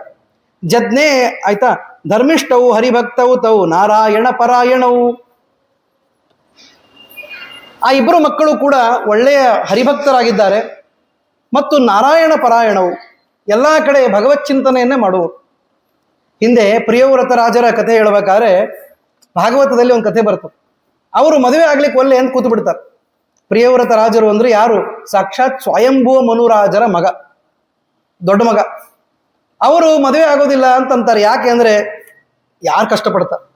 ಮದುವೆಯಾಗಿ ಮಕ್ಕಳಾಗಿ ಸಂಸಾರದಲ್ಲಿ ಬೀಳೋಕ್ಕಿಂತ ಸುಮ್ಮನೆ ಸನ್ಯಾಸವನ್ನು ತೆಗೆದುಕೊಂಡು ದೇವರ ಸ್ಮರಣೆಯಲ್ಲಿ ಇದ್ದು ಬಿಡೋಣ ಅಂತ ಅವ್ರಂತಾರೆ. ಯಾರು ಹೇಳೋದು ಕೇಳದೆ ಇದ್ದಾಗ ಬ್ರಹ್ಮದೇವರು ಬಂದು ಹೇಳ್ತಾರೆ, ನೋಡು ನಿನ್ನ ಯೋಗ್ಯತೆನೇ ಬಹಳ ದೊಡ್ಡದಿದೆ. ಎಂಥ ಯೋಗ್ಯತೆ ಅಂದ್ರೆ ನೀನು ಸಂಸಾರವನ್ನು ಮಾಡ್ತಾ ಇದ್ರೂ ಕೂಡ ನಾರಾಯಣ ಪರಾಯಣನಾಗಿರ್ತಿ ಅಂತ ಹೇಳಿ. ಅಂದ್ರೆ ಕೆಲವರು ಅಂತಾರಲ್ಲ, ಸಂಸಾರದೊಳಗೆ ಬಿದ್ದೀವ್ರಿ ಆಚಾರ, ಏನ್ ಮಾಡ್ಲಿಕ್ಕೆ ಸಾಧ್ಯ? ನಾವು ಎಷ್ಟು ದೇವರನ್ನ ನಾವು ಮಾಡ್ಲಿಕ್ಕೆ ಸಾಧ್ಯ ಅಂದ್ರೆ ಮಾಡ್ಲಿಕ್ಕೆ ಬರ್ತದೆ. ಅದನ್ನೇ ತೋರಿಸಿದ್ದಾರೆ ಪ್ರಿಯವ್ರತ ರಾಜರು. ತಮ್ಮ ಯೋಗ್ಯತೆಯ ಅನುಸಾರವಾಗಿ ಅವರು ಸಂಸಾರದಲ್ಲಿದ್ದರೂ ಕೂಡ, ಯುದ್ಧ ಮಾಡ್ತಾ ಇದ್ರೂ ಕೂಡ ಭಗವತ್ ಚಿಂತನೆಯಲ್ಲೇ ಸದಾ ಇರ್ತಾ ಇದ್ರು. ಅದರ ಒಂದು ನೆನಪಾಗುವಂತೆ ಇಲ್ಲಿ ಸುಧರ್ಮ ರಾಜ ಅವನ ಮಕ್ಕಳು ಇದ್ದರು ಅಂತ ಹೇಳ್ತಾರೆ. ಬೇಕಾದಷ್ಟು ರಾಜ್ಯ ಪಾಲನೆಯನ್ನು ಮಾಡಲಿ, ಬೇಕಾದಷ್ಟು ವ್ಯಸ್ತರಾಗಿರಲಿ, ಆದರೆ ನಾರಾಯಣನ ಪರಾಯಣರಾಗಿ ಅವರಿದ್ದರು ಅಂತ. ಇಷ್ಟು ಧರ್ಮಿಷ್ಠರಾಗಿದ್ದರು. ಯಾಕಿಷ್ಟು ಒತ್ತಿ ಹೇಳ್ತಾ ಇದ್ದೀನಿ ಅಂತಂದ್ರೆ, ಸುಮ್ಮನೆ ಯಾರಿಗೋ ಮಹಾಲಕ್ಷ್ಮಿ ಮಗಳಾಗಿ ಬರೋದಿಲ್ಲ, ಸುಮ್ಮನೆ ಯಾರಿಗೋ ಶ್ರೀನಿವಾಸ ಅಳಿಯನಾಗಿ ಬರೋದಿಲ್ಲ. ಅವರ ಯೋಗ್ಯತೆಯೂ ಅಷ್ಟು ದೊಡ್ಡದಿರ್ತದೆ. ಅದನ್ನು ನಾವು ಕೊಂಡಾಡಬೇಕು. ಅದಕ್ಕಾಗಿ ಈ ವಿಷಯ ಹೇಳ್ತಾ ಇದ್ದೆ. ತೋಂಡ ದೇಶಾಧಿಪೋ ಭೂತ್ವ ಶಶಾಸ ಪೃಥಿವೀಮಿಮಾಂ ರಕ್ಷಮಾಣೇ ನೈವ ನೃಪೇ ತಸ್ಮಿನ್ ಜನ ಧರ್ಮ ಪರಾಯಣಾ. ಈ ಋಷಿಗಳು, ಈ ರಾಜರೆಲ್ಲ ಆ ರಾಜ್ಯಭಾರವನ್ನು ಮಾಡುವಾಗ ಜನರೆಲ್ಲ ಬಹಳ ನಿರಾತಂಕರಾಗಿ ತಮಗೆ ಬೇಕಾದ ಧರ್ಮವನ್ನೆಲ್ಲ ಆಚರಣೆ ಮಾಡ್ತಾ ಇದ್ರು. ಒಳ್ಳೆಯ ಸರ್ಕಾರ ಇತ್ತು. ಅದು ಯಾವುದೋ ಒಂದು ದರಿದ್ರವಾಗಿದ್ದರೆ ಅಲ್ಲಿ ಏನೂ ಮಾಡ್ಲಿಕ್ಕೆ ಆಗೋದಿಲ್ಲ. ನಿಷ್ಠೆಯಿಂದ ಮಾಡಬೇಕು ಅನ್ನೋರಿಗೆ ಕಷ್ಟ ಬಂದ್ಬಿಡುತ್ತೆ. ಆದರೆ ಇವರು ಮಾತ್ರ ಚೆನ್ನಾಗಿ ರಾಜ್ಯಭಾರವನ್ನು ಮಾಡ್ತಾ ಇದ್ರು. ಆದರೆ ಏನಾಗಿತ್ತು ಅಂದರೆ, ಪುತ್ರಾಕಾಂಕ್ಷಿ ಸ ಹೇಖ್ಯಾಂತೆ ಭವನೇ ಸ್ಥಿತಃ ಅಪುತ್ರೋ ನೃಪತಿರ್ ದುಃಖಾತ್ ಗುರುಂ ಪ್ರೋವಾಚ ಭಕ್ತಿತಃ. ಒಂದು ಸಲ ಈ ಯಾರು ಆಕಾಶ ರಾಜ ಇದ್ದಾನಲ್ಲ, ಅವನಿಗೆ ಇನ್ನೂ ಮಕ್ಕಳಾಗಿರಲಿಲ್ಲ. ಆವಾಗ ಗುರು ಅಂದರೆ ಬೃಹಸ್ಪತ್ಯಾಚಾರ್ಯರು ಬಂದಾಗ ಅವ್ರ ಹತ್ರ ಮಾತಾಡ್ತಾ ಹೇಳ್ತಾ ಇದ್ದಾನೆ, ಯಾವುದಿಲ್ಲ ನನ್ನ ಹತ್ರ, ಆದರೆ ಈ ಮಕ್ಕಳಿಲ್ಲದ ದುಃಖ ಏನಿದೆ ಅದು ಬಹಳ ದೊಡ್ಡದು, ಅದಕ್ಕಾಗಿ ಅವನು ಶೋಕ ಪಡ್ತಾ ಇದ್ದಾನಂತ ಹೇಳ್ತಾನೆ. ಆಕಾಶರಾಜ ಉವಾಚ ಅನುಭೂತಮಿದಂ ರಾಜ್ಯಂ ಹಸ್ತ್ಯಶ್ವರಥ ಸಂಕುಲಂ ನಾನಾದಾನಂ ಕೃತಂ ಚೈವ ತೀರ್ಥಯಾತ್ರಾ ವಿಶೇಷತಃ. ಅಲ್ಲ, ನಾನು ಬೇಕಾದಷ್ಟು ದಾನ ಧರ್ಮ ಮಾಡಿದೆ, ರಾಜ್ಯ ಪರಿಪಾಲನೆ ಮಾಡಿದೆ, ಬಂದ ಆ ಪ್ರಜೆಗಳಿಗೆ ಅಭಯವನ್ನು ಕೊಟ್ಟೆ, ಎಲ್ಲವೂ ಚೆನ್ನಾಗಿ ನಡೀತಾ ಇದೆ. ನನಗೆ ಮಾತ್ರ ರಾಜ್ಯದಲ್ಲೆಲ್ಲ ಸುಭಿಕ್ಷೆ, ನನಗೆ ಮಾತ್ರ ದುರ್ಭಿಕ್ಷೆ, ನನ್ನ ಮಕ್ಕಳೇ ಆಗಿಲ್ಲ. ಏನು ಹೋಗಲಿ, ತೀರ್ಥಯಾತ್ರೆಯನ್ನು ಮುಗಿಸ್ಕೊಂಡು ಬಂದ್ವಿ. ಒಂದು ಏಜ್ ಆದ್ಮೇಲೆ ತೀರ್ಥಯಾತ್ರೆ ಅಂತ ಮಾಡ್ತಿದ್ವಿ ಪಾಪ. ಈಗ ಎಲ್ಲರೂ ಎಲ್ಲ ಏಜಿಗೆ ಹೋಗ್ತಾರೆ. ಆದ್ರೆ ಮೊದಲಿಗೆ ಒಂದಿತ್ತು, ಒಂದು ಬೈ ಆ್ಯಂಡ್ ಲಾರ್ಜ್ ವಯಸ್ಸಾದ್ಮೇಲೆ ಹೋಗೋದು ಅಂತ. ಹಾಗೆ ತೀರ್ಥಯಾತ್ರಾ ವಿಶೇಷತಃ ಅದನ್ನು ಮುಗಿಸ್ಕೊಂಡು ಬಂದ್ವಿ. ಅಷ್ಟಾದರೂ ಕೂಡ ನಾನು ಏನು ಪಾಪ ಮಾಡಿದ್ದೇನೋ ಗೊತ್ತಿಲ್ಲ, ನನಗೆ ಇನ್ನೂ ಮಕ್ಕಳೇ ಆಗಿಲ್ಲ ಅಂತ ದುಃಖ ಪಡ್ತಾ ಇದ್ದೆ. ಹೇಳ್ತಾರೆ, ಯಾವ ಪಾಪದಿಂದ ನನಗೆ ಒಬ್ಬ ಮಗನಾಗಲಿ ಮಗಳಾಗಲಿ ಹುಟ್ಟಿಲ್ಲ, ನೇತ್ರದಿಂದ ಯಾವಾಗ ನನ್ನ ಮಗನ ಮುಖ ಪಂಕಜವನ್ನ ಅಥವಾ ಮಗಳ ಮುಖ ಪಂಕಜವನ್ನು ನೋಡ್ತೀನೋ ನನಗೆ ಗೊತ್ತಿಲ್ಲ. ಕರ್ಣಾಭ್ಯಾಂ ನ ಶ್ರುತ ಶಬ್ದ ಪುತ್ರೇಣ ರುದತಾ ಕೃತಃ. ಮಕ್ಕಳು ಹುಟ್ಟೋವರೆಗೂ ಅದು ಯಾಕೆ ಹೇಗಿರ್ತದೆ ಅಂತಂದ್ರೆ, ಆ ಮಕ್ಕಳ ಕಲರವಾದಲ್ಲ, ಅದನ್ನು ಮನೆಯೊಳಗೆ ಕೇಳಬೇಕು ಅಂತ ಆಸೆ. ಅದಿದ್ದರೆ ಮನೆ ಚಂದ ಅಂತ. ಅದಿಲ್ಲ ಅಂತಂದ್ರೆ ಅದಕ್ಕೆ ಬಹಳ ದುಃಖವನ್ನು ತಂದು ಕೊಡುತ್ತದೆ. ಅದನ್ನೇ ಹೇಳ್ತಾ ಇದ್ದ ನಾನು. ಮಕ್ಕಳ ಒಂದು ಕಲರವ ನಮ್ಮ ಆಸ್ಥಾನದಲ್ಲಿ ರಾಜನ ಅರಮನೆಯೊಳಗೆ ಇದುವರೆಗೂ ಕೇಳಿಲ್ಲ. ಯಾರು ಎಷ್ಟು ಹೊಗಳಿದ್ರೇನು, ಏನು ಸಾಧನೆ ಮಾಡಿದ್ರೇನು, ಒಂದು ಮಗುವನ್ನು ನಾನು ಪಡೀಲಿಕ್ಕಾಗಲಿಲ್ಲ, ಎಂಥ ದುಃಖ ಅಂತ ಎಷ್ಟು ರೋದನೆ ಮಾಡ್ತಾನೆ ಅಂದ್ರೆ 50 ಶ್ಲೋಕದಲ್ಲಿ ಹೇಳಿದ್ದಾರೆ. ನನಗೆ ಹೇಳಲಿಕ್ಕೆ ಶಕ್ತಿ ಇಲ್ಲ, ಅಷ್ಟನ್ನು ಹೇಳಲಿಕ್ಕೆ ಆಗೋದಿಲ್ಲ. ಇದೊಂಥರ ಇದು ಹೆಂಗಿದ್ದೆ ಅಂದ್ರೆ, ಗೋಪಿಗೀತದಲ್ಲಿ ಈ ಗೋಪಿಕಾಸ್ತ್ರೀಯರೆಲ್ಲ ಅಳ್ತಾ ಇದ್ರಂತೆ ಕೃಷ್ಣ ಮಾಯವಾದ ತಕ್ಷಣ. ಹೇಗೆ ಅಳ್ತಾ ಇದ್ರು ಅಂದ್ರೆ, ಅದು ರಾಗದಲ್ಲೇ ಅಳ್ತಾ ಇದ್ರಂತೆ. ರುರುದುಹು ಸುಸ್ವರಂ ರಾಜನ್ ಕೃಷ್ಣ ದರ್ಶನ ಲಾಲಸಾಹ ಇತಿ ಗೋಪ್ಯ ಪ್ರಗಾಯಂತ್ಯ ಪ್ರಲಪಂತ್ಯಶ್ಚ ಚಿತ್ರದ. ಪ್ರಲಪಂತಿ ಅಂದ್ರೆ ಜೋರಾಗಿ ಅಳ್ತಾ ಇದ್ದಾರೆ, ಆದರೆ ಆ ಅಳೋದು ಕೂಡ ಸಂಗೀತದಂತೆ ಕೇಳಿಸ್ತಾ ಇದೆ. ಇನ್ನು ಆ ಗೋಪಿಕಾಸ್ತ್ರೀಯರ ಮಹತ್ವ ಏನಿರ್ಬೇಕು ನೋಡಿ. ನಾವು ಸಂಗೀತ ಹಾಡಿದ್ರೆ ಸಂಗೀತದಂಗೆ ಇರೋದಿಲ್ಲ, ಅವರು ಅಳ್ತಾ ಇದ್ರೂ ಸಂಗೀತದಲ್ಲೇ ಇದೆ ಅಂತ. ಅಂದ್ರೆ ಏನು ಅವರ ಮಹತ್ವ. ಹಾಗೆ ಇವರು ಕೂಡ ವಿಧ ವಿಧವಾಗಿ ಪ್ರಲಾಪ ಮಾಡ್ತಾ ಇದ್ದಾನೆ, ದುಃಖ ಪಡ್ತಾ ಇದ್ದಾನೆ. ಅಲ್ಲಿ ಹೇಳ್ತಾನೆ, ಶಾಸ್ತ್ರದಲ್ಲಿ ನೀವೇ ಪಾಠ ಹೇಳಬೇಕಾದ್ರೆ ಹೇಳ್ತೀರಿ ಬೃಹಸ್ಪತ್ಯಾಚಾರ್ಯರೇ, ಅಪುತ್ರಸ್ಯ ಗತಿರ್ನಾಸ್ತಿ ಇತ್ತೇವಂ ವೇದ ವಿದೋ ವಿದುಹು. ಅಪುತ್ರನಾದವನಿಗೆ, ಪುತ್ರರಿಲ್ಲದವರಿಗೆ ಗತಿ ಇಲ್ಲ ಅಂತ ಶಾಸ್ತ್ರ ಹೇಳ್ತದೆ. ನಾನು ಮನೆಯೊಳಗೆ ಬಂಗಾರ ತಟ್ಟೆ ಮಾಡಿಸಿದಾಗ ಅನ್ಕೊಂಡೆ ನನ್ನ ಮಗನ ಜೊತೆ ಇದೇ ತಟ್ಟೆಯಲ್ಲಿ ಊಟ ಮಾಡ್ತೀನಿ ಅಂತ. ಅದನ್ನ ಬರಿತಾನೆ ನೋಡ್ರಿ. ಪುತ್ರೇಣ ರುಗ್ಮ ಪಾತ್ರೇತು ನಾನ್ನಂ ಭುಕ್ತಮ್ಮ ಯಾಸಹ. ರುಕ್ಮ ಪಾತ್ರ ಅಂದ್ರೆ ಬಂಗಾರದ ತಟ್ಟೆ. ರಾಜನಿಗೆ ಏನ್ ಕಡಿಮೆ, ವಜ್ರದ ತಟ್ಟೆನೂ ಇಡ್ಬೋದು, ಆದರೆ ಉಣ್ಬೇಕು ಅಂದ್ರೆ ಒಂದು ಸಣ್ಣ ಪುಟ್ಟ ಕೈ ಬೇಕಲ್ಲ. ಮಕ್ಕಳೇ ಇಲ್ಲ, ಏನ್ ಮಾಡೋದು. ಪಾಪಿಷ್ಠೋಹಂ ದುರಾಚಾರಿ ಹ್ಯಪುತ್ರೋಹಂ ದರಿದ್ರವಾನ್. ನಾನು ಪಾಪಿಷ್ಠ, ನಾನು ದುರಾಚಾರಿ. ಯಾಕೆ ಅಂದ್ರೆ ನನಗೆ ನಿಜವಾದ ದಾರಿದ್ರ್ಯವಿದೆ ಅಂತಂದ. ಇಡೀ ಆ ತೋಂಡ ದೇಶವನ್ನು ಆಳುವ ತೋಂಡಮಾನ ರಾಜನ ಅಣ್ಣ ಆಕಾಶ ರಾಜ ಹೇಳ್ತಾನೆ, ನಾನು ನಿಜವಾದ ದರಿದ್ರ. ಯಾಕೆಂದ್ರೆ ಮಕ್ಕಳಾಗಿಲ್ಲ. ಎಷ್ಟು ರೀತಿಯಲ್ಲಿ ಹೇಳ್ತಾ ಬರ್ತಾನೆ. ಮುಂದೆ ಯಮಕಿಂಕರರು ಬಂದು ಕರೆದಾಗ ನನಗೆ ಪಿಂಡ ಹಾಕೋರೊಬ್ರು ಬೇಕಲ್ಲ, ಅದನ್ನೂ ಹೇಳಿ ಮುಗಿಸ್ತಾರೆ. 10 ದಿನದೊಳಗೆ ಮಕ್ಕಳು ಮಾಡಬೇಕಾದ ಕರ್ತವ್ಯ ಅಂತೆಲ್ಲ ಗರುಡ ಪುರಾಣದಲ್ಲಿ ಕೇಳಿರ್ತಾರೆ. ಆ ಪ್ರಕಾರವಾಗಿ ಹೇಳ್ತಾನೆ, ನಾಳೆ ಯಮಕಿಂಕರರು ಬಂದು ನನ್ನ ಕಾಲು ಹಿಡಿದು ಎಳ್ಕೊಂಡು ಹೊರಟಾಗ ಯಾರು ಸಂಗಡ ಬಾಹೋರಿಲ್ಲ. ಸಂಗಡ ಬರೋದು ಬೇಡ, ಇಲ್ಲಿದ್ದೇನಾದ್ರೂ ಮಾಡೋರು ಬೇಕಲ್ಲ, ಅದೂ ಇಲ್ಲ ನನಗೆ ಅಂತ ಹೇಳ್ತಾ ಇದ್ದಾನೆ ಪಾಪ. ಎಷ್ಟು ಸರಿ ಇದೆ ಅಂತ ಅನಿಸ್ತದೆ ಅಲ್ವಾ. ಹಾಗೆ ಭರ್ತೃಹೀನಾಂ ಯಥಾಲೋಕ ನಿಂದಂತಿ ಜನ ಸಂಸದಿ. ಗಂಡ ಇಲ್ಲದ ಹೆಣ್ಣನ್ನ, ಹೆಂಡತಿ ಇಲ್ಲದ ಗಂಡನನ್ನ, ನೀರಿಲ್ಲದ ಬಾವಿಯನ್ನ ಹೇಗೆ ಜನ ಲಕ್ಷ್ಯ ಕೊಡೋದಿಲ್ಲ, ಅದನ್ನು ಹೇಯ ಅಂತ ತಿಳ್ಕೊತಾರೋ, ಹಾಗೆ ಮಕ್ಕಳಿಲ್ಲದ ನನ್ನನ್ನು ಜನ ತಿರಸ್ಕಾರ ಮಾಡಿದ್ರೆ ನಾನು ಏನು ಮಾಡಲಿ ಅಂತ ಹೇಳ್ತಾ ಇದ್ದೆ. ಇದನ್ನ ಕೇಳಲಿಕ್ಕೆ ಇನ್ನೊಂದು 4 ಸಲ ಹೇಳಿದ್ನಂತಂದ್ರೆ, ಆಚಾರ್ಯ ಮುಂದೆ ಏನಾಯ್ತು ಹೇಳ್ರಿ ಅಂತ ನೀವು ಅಂತೀರಿ. ಇನ್ನು ಪಾಪ ಬೃಹಸ್ಪತಿ ಆಚಾರ್ಯ ಎಷ್ಟು ಕೇಳಿಸ್ಕೊಂಡಿರ್ಬೇಕು, 50 ಶ್ಲೋಕ ಆ ವಿಷಯ ಉಂಟು. ಇಷ್ಟೆಲ್ಲ ಆದ ಮೇಲೆ ಹೇಳ್ತಾನೆ ಏನಂತ, ವೆಂಕಟೇಶ ರಮಾಕಾಂತ ವರಾಹ ವದನಾಚ್ಯುತ ನಾರಾಯಣ ನಗಾಧೀಶ ರಾಮಕೃಷ್ಣ ನಮೋಸ್ತುತೆ. ವೆಂಕಟೇಶನೇ, ರಮಾಕಾಂತನೇ, ವರಾಹ ವದನಾಚ್ಯುತ, ವರಾಹ ರೂಪದಿಂದ ಅಭಿನ್ನನಾದ ವೆಂಕಟೇಶನೇ ಅಂತ ಚಿಂತನೆ ಮಾಡ್ತಾ ಇದ್ದಾನೆ. ಏನಂತ, ಕೃಪಾಂ ಕುರುದಯಾನಿದೆ, ನನ್ನ ಮೇಲೆ ಕೃಪೆ ಮಾಡು ಸ್ವಾಮಿ, ಹೇಗಾದ್ರೂ ಮಾಡಿ ನನಗೆ ಒಳ್ಳೆ ಸಂತಾನವನ್ನ ಕರುಣಿಸು ಅಂಥೇಳಿ ಮತ್ತೊಂದು ಸ್ಟೇಟ್ಮೆಂಟ್. ಸುಪುತ್ರವಂತ ಖಲು ಭಾಗ್ಯವಂತಹ ಹ್ಯಪುತ್ರವಂತ ಖಲು ಭಾಗ್ಯಹೀನಾ ಸಂಸಾರ ಸಿಂಧೋಸ್ತರಣೇಖ್ಯ ಶಕ್ತಾ ಕಾನೋ ಗತಿ ಕರ್ಮ ಫಲಾನುಭೋಗಿನಾಂ. ಸುಪುತ್ರವಂತರು ಭಾಗ್ಯವಂತರು, ಅಪುತ್ರವಂತರು ಭಾಗ್ಯಹೀನರು. ಇದು ಸತ್ಯನೇ. ಅಲ್ಲಿ ಸು ಅನ್ನೋದು ಬಹಳ ಸ್ಟ್ರಾಟಜಿಕ್ ಆಗಿದೆ ಅಂತ ಅನಿಸ್ತದೆ. ಸ್ಟ್ರಾಟಜಿಕ್ ಅಂದ್ರೆ ಏನ್ ಗೊತ್ತಾ, ಬರೇ ಪುತ್ರವಂತಹ ಅನ್ನಲಿಲ್ಲ, ಸುಪುತ್ರವಂತಹ ಅಂದ್ರು. ಬರೇ ಮಕ್ಕಳಿದ್ರೂ ಪ್ರಯೋಜನ ಇಲ್ರಿ. ನಮ್ಮನ್ನ ಚೆನ್ನಾಗಿ ತಂದೆ ತಾಯಿಗಳ ಸೇವೆ ಮಾಡುವ ಸಂಸ್ಕಾರವನ್ನು ಉಳಿಸಿಕೊಳ್ಳುವ ಮಕ್ಕಳು ಇರಬೇಕಾಗ್ತದೆ. ಬರೇ ಮಕ್ಕಳಿದ್ದೇನು ಪ್ರಯೋಜನ, ಅವರಿಗೆ ಇನ್ನೊಂದು ಕಡೆ ಬೈತಾರೆ. ಚೆನ್ನಾಗಿ ತಂದೆ ತಾಯಿಗಳನ್ನು ನೋಡಿಕೊಳ್ಳದ ಮಕ್ಕಳು ತಾಯಿಯ ಯೌವನವನ್ನು ಹಾಳು ಮಾಡಿದ ಮಕ್ಕಳಿದ್ದಂತೆ, ಇಷ್ಟು ಬೈತಾರೆ. ಹೀಗೆಲ್ಲ ಹೇಳುವಾಗ ಸುಪುತ್ರವಂತಹ ಅಂತಂದ್ರು, ಅಂದ್ರೆ ಒಳ್ಳೆಯ ಸಚ್ಚಾರಿತ್ರವಂತರಾದ ಮಕ್ಕಳು ಇರಬೇಕು, ತಂದೆ ತಾಯಿಗಳ ಮೇಲೆ ಅವರು ಪ್ರೀತಿಯನ್ನು ತೋರಿಸುವವರಾಗಿರ್ಬೇಕು ಅಂತ ಅಭಿಪ್ರಾಯ. ಅಂಥವರು ಭಾಗ್ಯವಂತರು. ನಮಗೆ ಭಾಗ್ಯ ಇಲ್ಲ ಅಂತ ಅವ್ರು ಹೇಳಿದಾಗ ಸ್ವಲ್ಪ ಸ್ಟಾಪ್ ಅಂದ್ರು. ಯಾರು? ಬೃಹಸ್ಪತ್ಯಾಚಾರ.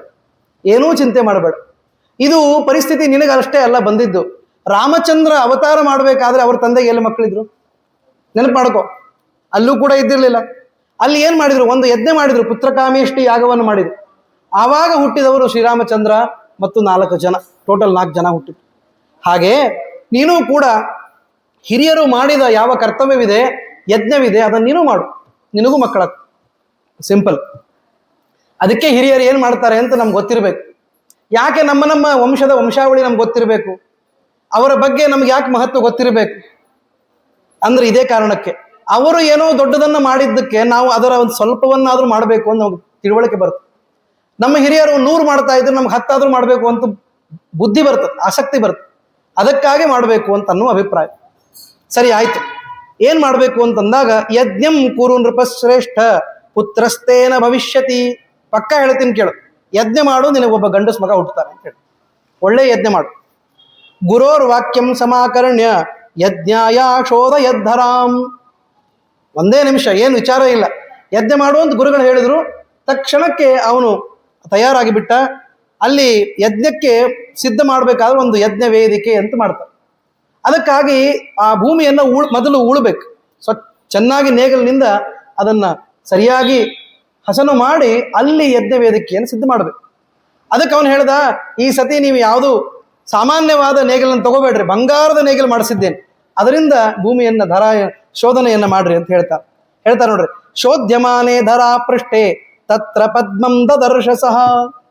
ಸ್ವರ್ಣವಾದ ಲಾಂಗಲ ಅಂದ್ರೆ ಈ ಫಲಾಯುಧ, ಅದನ್ನ ಇದು ಅದರಿಂದ ಸ್ವರ್ಣವಾದದ್ದರಿಂದ ಬ್ರಾಹ್ಮಣರೆಲ್ಲ ಆ ಯಜ್ಞ ವೇದಿಕೆಗಾಗಿ ಅದನ್ನ ಶುದ್ಧ ಮಾಡಿದಾಗ ಒಂದು ದೊಡ್ಡ ಪದ್ಮ ದೊರೀತಂತೆ, ದೊಡ್ಡ ಸೈಜಿನ ಪದ್ಮ.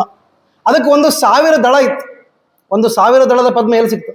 ನೋಡ್ಲಿಕ್ಕೆ ಸಿಗೋದಿಲ್ಲ. ಅದಕ್ಕೆ ಹೇಳ್ತಾರೆ, ಸಹಸ್ರಪತ್ರಂ ರಾಜೇಂದ್ರ ಕಿಮೇ ತದಿತಿ ವಿಸ್ಮಿತ. ಏನು ವಿಸ್ಮಯ ಇದು, ಇಂತಹ ಒಂದು ವಿಚಿತ್ರವಾದ 1000 ದಳದ ಪದ್ಮ ಎಲ್ಲಿ ದೊರೀತದೆ ವಿಚಾರ ಮಾಡಿದ್ದು. ಅದರೊಳಗೆ ತೆಗೆದ್ಮೇಲೆ ಇನ್ನೊಂದು ವಿಸ್ಮಯ ಕಾದಿತ್ತು.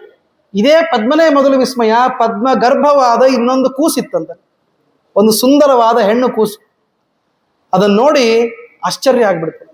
ಹೇಳ್ತಾರೆ ನೋಡ್ರಿ, ಕನ್ಯಾಂಚ ಪತ್ರೇಶು ರಮಾಕೃತಿಂ ಶುಭಾಂ. ರಮಾಕೃತಿ ಮಹಾಲಕ್ಷ್ಮಿನೇ ಬಂದು ಕೂತಿದ್ದಾಳೆ ಅದರೊಳಗೆ. ದೃಷ್ಟ್ವಾಚ ಸಂತುಷ್ಟ ಮನಾಭ ಭಾಷೆ ದೇವೇನ ದತ್ವಾ ತ್ವಿಯಮಿಂದಿರಾಭ ಕನ್ಯಾಕುಮಾರಿ ಕಮಲಾಭ ನೇತ್ರಿ. ದೇವರೇ ಕೊಟ್ಟಿದ್ದಾನೆ ಅಂತ ಅವನು ಅನ್ಕೊಂಡ. ಕಮಲಾಭ ನೇತ್ರಿ, ಕಮಲದಂತೆ ಆಭ ಅಂದ್ರೆ ಒಳ್ಳೆಯ ಪ್ರಕಾಶವನ್ನ ಹೊಂದಿದ ಕಣ್ಣನ್ನ ಉಳ್ಳವಳು, ನೋಡಿದ್ರೆ ಖುಷಿ ಆಗ್ಬೇಕಂತ ಒಂದು ಸುಂದರವಾದ ಹೆಣ್ಣು ಮಗು ಆ ಪದ್ಮದ ಗರ್ಭದಲ್ಲಿ ಕೂತಿತ್ತು. ವಿಚಿತ್ರ. ದೇವರು ಅನುಗ್ರಹ ಮಾಡಬೇಕು ಅಂದ್ರೆ ಎಲ್ಲಿಂದನೂ ಮಾಡಿಬಿಡುದು. ನಾವೇ ಅನ್ಕೋತೀವಿ ನೋಡ್ರಿ, ಯಾವುದೋ ಒಂದು ಕಾಲಕ್ಕೆ ದೇವರು ಮಾಡುವ ಅನುಗ್ರಹ ನಾವು ಎಕ್ಸ್ಪೆಕ್ಟೇ ಮಾಡದಿರೋ ದಾರಿಯಲ್ಲಿ ಬಂದಿರ್ತದೆ. ನಾವು ಅನ್ಕೊಂಡೇ ಇರಲಿಲ್ಲ ಹೀಗೂ ನಡಿಬಹುದು ಅಂತ. ಎಷ್ಟು ಆಶ್ಚರ್ಯಗಳನ್ನು ನಾವೇ ಕಂಡಿರ್ತೀವಿ ನಮ್ಮಂಥ ಸಾಮಾನ್ಯ ಮನುಷ್ಯರೇ. ಹಾಗೆ ಇಂತಹ ಮಹಾನುಭಾವರಾದ ಬೃಹಸ್ಪತ್ಯಾಚಾರ್ಯರಿಂದ ಉಪದೇಶ ಪಡೆದು ಯಜ್ಞವನ್ನ ಮಾಡಲಿಕ್ಕೆ ಹೊರಟ ಆಕಾಶರಾಜನಿಗೆ ಇಂಥ ಒಂದು ಆಶ್ಚರ್ಯ ಆಗೋದೇನು ಆಶ್ಚರ್ಯ ಆಗಿರ್ಬಹುದು. ಹಾಗೆ ಆಯ್ತು. ಅದನ್ನ ನೋಡಿ ಕೈಯೊಳಗೆ ಬಹಳ ಸಂತೋಷದಿಂದ ಕೈಯಲ್ಲಿ ಹಿಡ್ಕೊಂಡು ವಿಚಾರ ಮಾಡ್ತಾನೆ, ಯಾರದು ಇದು ಕೂಸು ಅಂತ ಅಂದಾಗ, ಉವಾಚ ಆಕಾಶಗಾವಾಣಿ ಪುತ್ರೀಯಂ ತವ ಪುಣ್ಯದ. ಆಕಾಶವಾಣಿ ಆಗ್ಬಿಡ್ತಂತ ತಕ್ಷಣಕ್ಕೆ. ಏನಂತ? ಇವಳು ನಿಂದೇ ಮಗಳು, ನಿನ್ನದೇ ಆದ ಕೂಸು, ಇನ್ನೇನು ವಿಚಾರ ಮಾಡ್ಲಿಕ್ಕಿಲ್ಲ. ಸಂರಕ್ಷಸ್ವ ಮಹಾಭಾಗ ಬಹುಕೀರ್ತಿ ಫಲಪ್ರದಾಂ. ಮತ್ತೆ ಹೇಳ್ತು, ಇದು ನಿನ್ನದೇ ಮಗಳು ಅಷ್ಟೇ ಅಲ್ಲ, ಇವಳನ್ನ ಚೆನ್ನಾಗಿ ಪೋಷಣೆ ಮಾಡು, ನಿನ್ನ ಜೀವನವನ್ನು ಉದ್ಧಾರ ಮಾಡಲಿಕ್ಕೆ ಬಂದ ಕೂಸಿದು, ನಿನಗೆ ದೊಡ್ಡದಾದ ಶ್ರೇಯಸ್ಸನ್ನು ತಂದು ಕೊಡ್ತಾಳೆ ನಾಳೆ. ಅದಕ್ಕಾಗಿ ಚೆನ್ನಾಗಿ ನಿನ್ನ ಮಗಳು ಅಂತ ಅವಳನ್ನು ಪೋಷಣೆ ಮಾಡು ಅಂತಂದಾಗ ಅವನು ಹೇಳ್ದ, ಇದನ್ನ ಮೊದಲಿಗೆ ನನ್ನ ಹೆಂಡತಿಗೆ ಹೇಳಬೇಕು, ಸಂತೋಷ ಪಡ್ತಾಳೆ. ಅವಳ ಮಡಲು ತುಂಬಿತ್ತು ಅಂದ್ರೆ ಅವಳಿಗೆ ಸಂತೋಷ ಆಗ್ತದೆ ಅಂತ ಹೇಳಿ ಓಡಿ ರಾಜಭವನಕ್ಕೆ ಬರ್ತಾನೆ. ಬಂದು ತನ್ನ ಅಂತಃಪುರಕ್ಕೆ ಬಂದು ಅಲ್ಲಿ ಭಾರ್ಯೆಗೆ, ತನ್ನ ಹೆಂಡತಿಗೆ ಈ ಮಾತನ್ನು ಹೇಳ್ತಾನೆ. ಶೃಣು ಭದ್ರೇ ಮಹಾಪ್ರಾಜ್ಞೆ ದೇವದತ್ತಮಿಮಾಂ ಶುಭಾಂ. ಕೇಳು, ಎಲ್ಲಿದ್ದಿ? ಸುಂದರವಾದ ಮಗು ನಮಗೆ ದೊರಕಿದೆ, ಆಕಾಶವಾಣಿ ಆಗಿದೆ, ಈ ಕೂಸು ನನ್ನದೇ ಅಂತೆ, ನಾನೇ ರಕ್ಷಣೆ ಮಾಡಬೇಕಂತೆ, ನಾವಿಬ್ಬರು ಸೇರಿ ಇವಳನ್ನ ಬೆಳೆಸಿ ಮುಂದೆ ಶ್ರೇಷ್ಠವಾದ ಮತ್ತೆ ಮೋಕ್ಷವನ್ನು ಪಡೀಲಿಕ್ಕಿದ್ದೇವೆ, ಅದಕ್ಕಾಗಿ ನೋಡು ಅಂತ ಹೇಳಿ, ಸಂವರ್ಧಸ್ವ ವರಾಂ ಪುತ್ರಿಂ ಗರ್ಭಜಾತಾಂ ಸುತಾಮಿವ. ವಿಚಾರ ಮಾಡಬೇಡ, ನಿನ್ನ ಗರ್ಭದಿಂದ ಹುಟ್ಟಿದ ಕೂಸನ್ನು ಹೇಗೆ ಬೆಳೆಸ್ತೀಯೋ ಹಾಗೆ ಬೆಳೆಸ್ಬೇಕಿದನ್ನು ಅಂತ ಹೇಳಿ ಹೇಳಿದ್ದ. ಸಂತೋಷ ಆಯ್ತಂತವ್ರು. ಅಷ್ಟೇ ಅಲ್ಲ, ಅನೇಕ ದಾನಗಳನ್ನು ಕೊಟ್ಟ. ನೋಡಿರ್ಬೇಕಾರೆ ಮಕ್ಕಳು ಹುಟ್ಟಿದ ತಕ್ಷಣ ದಾನ ಸಂಕಲ್ಪ ಮಾಡಬೇಕು, ಮತ್ತೆ ಆ ಜನನ ಜಾತಾ ಶೌಚ ಮುಗಿದ ಮೇಲೆ ದಾನ ಕೊಡಬೇಕು, ಹಿಂಗಿದ. ಆದ್ದರಿಂದ ಅವನು ಕೂಡ ಅನೇಕ ದಾನಗಳನ್ನು ಇದ್ದಾನೆ, ಕೂಸು ಬಂದಿದೆ ಮನೆಗೆ ಅಂತ ಹೇಳಿ ಬಹಳ ಸಂತೋಷ ಆಯ್ತು. ಭಗವಂತನ ಇಚ್ಛಾ ಇನ್ನೂ ಅದ್ಭುತವಾಗಿತ್ತು, ಇಲ್ಲಿಗೆ ಮುಗಿಲಿಲ್ಲ. ಆ ಕೂಸನ್ನ ತನ್ನ ಮಡಿಲಿಗೆ ಹಾಕೊಂಡಿದ್ದಾಳೆ. ಅವಾಗ ಹೇಳ್ತಾಳೆ, ಕನ್ಯಾ ಆಗಮನ ಪುಣ್ಯೇನ ಸಾ ದೇವಿ ಗರ್ಭ ಮಾದದೆ. ಆ ಕೂಸನ್ನ ಮಡಿಲಿಗೆ ತಗೊಂಡ ತಕ್ಷಣ ಅವಳಿಗೆ ಮತ್ತೆ ಗರ್ಭ ಉಂಟಾಯಿತು ಅಂತ ಹೇಳ್ತಾಳೆ. ಗರ್ಭವತಿ, ಇಷ್ಟು ವರ್ಷ ಆಗದೇ ಇದ್ದವಳು ಆ ಕೂಸಿನ ಸ್ಪರ್ಶ ಮಾತ್ರದಿಂದ ಗರ್ಭವತಿ ಆಗಿದ್ದಾಳೆ. ಒಳಗಿದ್ದವಳು ಮಹಾಲಕ್ಷ್ಮಿ. ಆದ್ದರಿಂದ ಶ್ರೀರ್ ಯಸ್ಯಾ ಅಪಾಂಗಲವ ಮಾತ್ರತ ಊರ್ಜಿತಾಸ ಶ್ರೀರ್ ಕಟಾಕ್ಷ ಬಲವತ್ಯಜಿತಂ ನಮಾಮಿ ಅಂತ ಹೇಳ್ತಾರಲ್ಲ. ಯಾರ ಅಪಾಂಗಲವದಿಂದ ಇಡೀ ಜಗತ್ತು ಕುಡಿನೋಟದಿಂದ ಕೆಲಸ ಆಗಿ ಹೋಗ್ತದೋ ಅಂತಹ ಕೂಸನ್ನ ಸ್ಪರ್ಶ ಮಾಡಿದರೆ ಏನಾಗೋದಿಲ್ಲ, ಒಂದು ಗರ್ಭ ಉಂಟಾಗೋದಿಲ್ಲ. ಸಣ್ಣ ವಿಷಯ ಅಂತ ಆಗಿಬಿಡ್ತು. ಗರ್ಭಿಣೀಂ ಸ್ವಸತೀಂ ದೃಷ್ಟ ಚಕ್ರೆ ಪುಂಸವನಂ ಪತಿ. ಓ ಬಹಳ ಸಂತೋಷ, ನೀನು ಕೂಡ ಗರ್ಭವತಿಯಾದೆ, ಮಗು ಈಗಾಗಲೇ ಒಂದಿದೆ, ಇನ್ನೊಂದು ಔರಸವಾದ ಪುತ್ರ ಹುಟ್ಟಲಿಕ್ಕಿದ್ದಾನೆ ಅಂತ ಹೇಳಿ ಸಂತೋಷಪಟ್ಟು ಮೊದಲಿಗೆ ಪುಂಸವನ ಅದನ್ನು ಮಾಡಿದ. ಪುಂಸವನದ 5ನೇ ತಿಂಗಳಿನ ಕೆಲಸವನ್ನು ಮಾಡಿ ಪುಂಸವನ ಮಾಡಿ ಆಮೇಲೆ 5ನೇ ತಿಂಗಳು ಆದಮೇಲೆ ಸೀಮಂತೋನ್ನಯನ ಅಂತ ಮಾಡ್ತಾರೆ. ಅದು ಕೂಡ ಒಂದು ಸಂಸ್ಕಾರ, ಗರ್ಭಕ್ಕೆ ಮಾಡುವ ಸಂಸ್ಕಾರ. ಯಾಕೆ ಅಂದರೆ ಆ ಕಾಲದಲ್ಲಿ ಶಿಶುವಿಗೆ ಎಲ್ಲ ಅವಯವಗಳು ಬಂದು ಬುದ್ಧಿನೂ ಬಂದಿರ್ತದೆ. ಯಾವಾಗ ಬುದ್ಧಿ ಬಂತು, ಇದು ಗರುಡ ಪುರಾಣದಲ್ಲೂ ಹೇಳ್ತಾರೆ, ಬುದ್ಧಿ ಯಾವಾಗ ಉಂಟಾಯಿತೋ ಆವಾಗ ಅದಕ್ಕೆ ಪೂರ್ಣತೆ ಬರ್ತದೆ, ಮಗು ಪೂರ್ಣ ಆಯಿತು. ಆ ಕಾಲ ಯಾವುದು ಅಂದರೆ ಹೆಚ್ಚು ಕಡಿಮೆ 6 ತಿಂಗಳಾಗಿ ಮುಂದಿನ ಕಾಲ. ಆವಾಗ ಸೀಮಂತೋನ್ನಯನ ಅಂತ ಮಾಡ್ತಾರೆ. ಇದು ಮಾಡಿದ್ನಂತೆ. ಮಾಡಿ ವಿಧಿವತ್ ಬ್ರಾಹ್ಮಣೈರ್ ಯಜುಷಾಂಗಣೈಹಿ, ಯಜುಶಾಖಾ ಮಂತ್ರಗಳಿಂದ, ಯಜುರ್ವೇದೀಯ ಮಂತ್ರಗಳಿಂದ ಈ ಕಾರ್ಯವನ್ನು ಪೂರ್ಣ ಮಾಡಿದ್ದಾನೆ. ಮಾಡಿ 9 ತಿಂಗಳಾಯಿತು. 10ನೇ ತಿಂಗಳಿಗೆ ಸುಶುವೆ ಪುತ್ರಮುತ್ತಮಂ, ಒಳ್ಳೆಯ ಗಂಡು ಮಗುವನ್ನು ಪಡೆದಿದ್ದಾಳೆ. ಮಕ್ಕಳಿಲ್ಲ ಅಂತಿದ್ದ, ಒಂದೇ ಸಲಕ್ಕೆ 2 ಮಕ್ಕಳಾಯಿತು. ಒಂದು ಭೂಮಿಯಿಂದ ಬಂದದ್ದು, ಇನ್ನೊಂದು ಉದರದಿಂದ ಬಂದದ್ದು. 2 ಮಕ್ಕಳು ಅದ್ಭುತವಾಗಿ ಚೆನ್ನಾಗಿ ಕಾಣಿಸ್ತಾ ಇದ್ದಾರೆ. ಹೇಗೆ ಅಂದರೆ ಒಂದು ಕಡೆ ಲಕ್ಷ್ಮಿ, ಇನ್ನೊಂದು ಕಡೆ ಚಂದ್ರ ಅನ್ನುವಂತೆ ಕಾಣಿಸ್ತಾರಂತ. ಅದನ್ನೇ ಬರೀತಾರೆ, ಲಕ್ಷ್ಮೀ ಚಂದ್ರರಂತೆ ಆ ಯಾವ ಸಮುದ್ರ ಮಥನದಿಂದ ಹುಟ್ಟಿ ಬಂದ ಮಹಾಲಕ್ಷ್ಮೀ ಚಂದ್ರರಿದ್ದಾರೋ ಹಾಗೆ ಇವರ ಮನೆಯಲ್ಲಿ ಲಕ್ಷ್ಮೀ ಚಂದ್ರರಂತೆ ಪದ್ಮಾವತಿ ಮತ್ತು ಮಗ ಇಬ್ಬರು ಕಾಣಿಸ್ತಾ ಇದ್ದಾರೆ. ಮಗನಿಗೆ ಹೆಸರಿಡಬೇಕಲ್ಲ, ಇಡೋಣ ಅಂತ ಹೇಳ್ತಾರೆ. ಪುತ್ರೋತ್ಪತ್ತಿ ಪ್ರವಕ್ತೃಣಾಂ ಸರ್ವಸ್ವಂ ದತ್ತವಂಸ್ತದ. ಎಷ್ಟು ದಾನ ಮಾಡಿದ ಅಂತಂದ್ರೆ ದಾನಕ್ಕೆ ಲೆಕ್ಕ ಇಡ್ಲಿಕ್ಕೆ ಆಗೋದಿಲ್ಲ, ಅಷ್ಟು ದಾನ ಮಾಡಿದ ಮನುಷ್ಯ. ಬಹಳ ಸಂತೋಷ ಆದಾಗ ಉದ್ರೇಕದಿಂದ ಎಷ್ಟು ಕೆಲಸಗಳನ್ನು ಮಾಡ್ತಾರೆ. ಅದಕ್ಕಾಗಿ ಆ ದಾನಗಳನ್ನೆಲ್ಲ ಮಾಡಿದ್ದಾನೆ. ಗವಾಂ ಕೋಟಿ ಸಹಸ್ರಾಣಿ, 1000 ಕೋಟಿಯಷ್ಟು ಗೋ ಸಂಪತ್ತನ್ನು ದಾನ ಮಾಡಿದ್ದಾನೆ. ಅಶ್ವಗಳನ್ನು ದಾನ ಮಾಡಿದ್ದಾನೆ. ಅವರವರಿಗೆ ಯೋಗ್ಯವಾದ ದಾನಗಳನ್ನು ಎಲ್ಲರಿಗೂ ಕೊಟ್ಟಿದ್ದಾನೆ. ಕೊಟ್ಟಿದ ತಕ್ಷಣ ಮಗುವಿಗೆ ಜಾತಕರ್ಮ ಸಂಸ್ಕಾರ ಅಂತ ಮಾಡ್ತಾರೆ. ಹುಟ್ಟಿದ ತಕ್ಷಣ ಮಾಡ್ಬೇಕದನ್ನು. ಆ ಕರ್ಮ ಸಂಸ್ಕಾರವನ್ನು ಮಾಡಿ 12ನೇ ದಿನ, ಹುಟ್ಟಿದ ಆರಭ್ಯ 12ನೇ ದಿನ ಮುಹೂರ್ತ ನೋಡಬೇಕು ಅಂತ ಇರೋದಿಲ್ಲ, ಅದಕ್ಕೆ 12ನೇ ದಿನ ಹೆಸರಿಡಬೇಕು. ಯಾವ ಕಿರಿಕಿರಿ ಇಲ್ಲ ನೋಡ್ರಿ, ಬೆಸ್ಟ್ ಅದು. ಯಾಕೆಂದ್ರೆ ನೀವು ಮತ್ತೊಂದು ದಿನಶುದ್ಧಿ ನೋಡಬೇಕು ಅಂತ ಇರೋದಿಲ್ಲ. ಅವಾಗ ಪುಣ್ಯವನ್ನು ಮಾಡೋದು, ನಾಮಕರಣ ಮಾಡೋದು, ಅದನ್ನ ಹೇಳ್ತಾರೆ. ದಿವಸೇ ದ್ವಾದಶೇ ಪ್ರಾಪ್ತೆ ಕೃತ್ವ ಪುತ್ರಾಭಿಧಾನಕಂ. ಮಗನಿಗೆ ಹೆಸರಿಟ್ಟ ಹೇಳ್ತಾರೆ ಏನಂತ, ತದ್ದಿನೇ ಬಹು ವಿಪ್ರಾಣಂ ಭೋಜನಂ ಕೃತವಾನ್ ನೃಪಃ ಯನ್ನಾಂನ ವಸುದಾನೇತಿ ಲೋಕೆ ಖ್ಯಾತಿಂ ಗಮಿಷ್ಯತಿ. ಆ ಮಗುವಿಗೆ, ಗಂಡು ಮಗುವಿಗೆ ವಸುದಾನ ಅಂತ ಹೆಸರಿಟ್ಟು. ಆ ಕಡೆ ಪದ್ಮಾವತಿ, ಈ ಕಡೆ ವಸುದಾನ. ಅದಕ್ಕೆ ಹೇಳಿದ್ರು, ಪದ್ಮಾವತಿ ಅಂತ ಇನ್ನೂ ಹೇಳಿಲ್ಲ. ಅದಕ್ಕೆ ಋಷಿಗಳು ಕೇಳಿದ್ರು, ಅಲ್ಲ ಈಗ ಹುಟ್ಟಿದ ಕೂಸಿನ ಹೆಸರು ಹೇಳಿದ್ರಿ, ಮೊದಲೇ ಬಂದ ಕೂಸಿಗೆ ಏನು ಹೆಸರಿಟ್ರು, ಅದನ್ನ ಹೇಳೇ ಇಲ್ಲಲ್ಲ ಅಂತ ಋಷಿಗಳು ಕೇಳ್ತಾರೆ. ಇದನ್ನ ಯಾಕೆ ಮಾಡಿರ್ಬೋದು ಅಂದ್ರೆ ಎದುರಿಗೆ ಕೂತವ್ರು ಅಟೆಂಟಿವ್ ಆಗಿದ್ದಾರೋ ಇಲ್ಲೋ ನೋಡ್ಬೇಕಂತ. ಕೆಲವು ಸಲ ನಮ್ಮ ಆಚಾರ ಹೇಳ್ತಿರ್ತಾರೆ, ಪರೀಕ್ಷೆ ಮಾಡ್ಬೇಕು ಎದುರಿಗೆ ಕೂತವ್ರನ್ನ, ಏನಂತ, ಅವ್ರು ಕೂತವರು ನಿಜವಾಗಿಯೂ ನಮ್ಮನ್ನೇ ಕೇಳ್ತಾ ಇದ್ದಾರೋ ಇನ್ನೇನಾದ್ರೂ ಬೇರೆ ವಿಚಾರ ಮಾಡ್ತಾ ಇದ್ದಾರೋ. ಅದಕ್ಕೆ ಅವ್ರೇನು ಮಾಡಿದ್ರು ಅಂತಂದ್ರೆ ಸೂತಾಚಾರ್ಯರು ಇದನ್ನು ಮಾಡಿರ್ಬೇಕು. ಆ ಪದ್ಮದಲ್ಲಿ ಸಿಕ್ಕ ಕೂಸಿನ ಬಗ್ಗೆ ಹೇಳಿದ್ರು, ಹೆಸರು ಹೇಳಲಿಲ್ಲ. ಈ ಕಡೆ ಹೊಸ ಕೂಸು ಹುಟ್ಟಿ ಅದರ ಹೆಸರಿಟ್ಟು ಅದರೆಲ್ಲ ಆಯ್ತು, ಹೆಸರ ಹೇಳಿದ್ರು. ಆವಾಗ ಎದುರಿಗೆ ಕೂತ ಋಷಿಗಳು ಕೇಳಿದ್ರು, ನೀವು ಪಾಪ ಕೇಳ್ತಿದ್ರೇನು ಇನ್ನೊಂದು ಸ್ವಲ್ಪ ಹೊತ್ತಿಗೆ, ಶ್ರುತಃಪುತ್ರ ಪ್ರಭಾವಶ್ಚ ನ ಶ್ರುತಂ ಮುನಿ ಪುಂಗವ ಅಯೋ ನಿಜಾಯಸ್ತತ್ಪುತ್ರ್ಯಾಹ ಕಿಂ ನಾಮ ಕೃತವಾನ್ ನೃಪಃ. ಆ ಅಯೋನಿಜೆಯಾದ, ಇದು ಯೋನಿಜವಾದ ಮಗು, ತಮ್ಮ ದೇಹದ ಸಂಪರ್ಕದಿಂದ ಹುಟ್ಟಿದ ಮಗು ಅಲ್ಲ, ಅಯೋನಿಜವಾದ ಮಗು ಅದಲ್ಲ. ಅದಕ್ಕೆ ಏನು ಹೆಸರಿಟ್ರು ಅಂತ ಕೇಳಿದ್ರು. ಆವಾಗ ಹೇಳಿದ್ರು, ಸೂತ ಉವಾಚ ಪದ್ಮೋದರೀಂ ಪದ್ಮಗರ್ಭಾಂ ಪದ್ಮಜಾತಾಂ ವರಾನನಾಂ ಪದ್ಮಾಯ ಅವತಾರಾಂ ತಾಂ ಮತ್ವಾ ತಸ್ಯಾಸ್ತದಾಕರೋತ್ ಅನುರೂಪಂ ನಾಮಕರ್ಮ ನಾಮ್ನಾ ಪದ್ಮಾವತೀತಿ ಚ.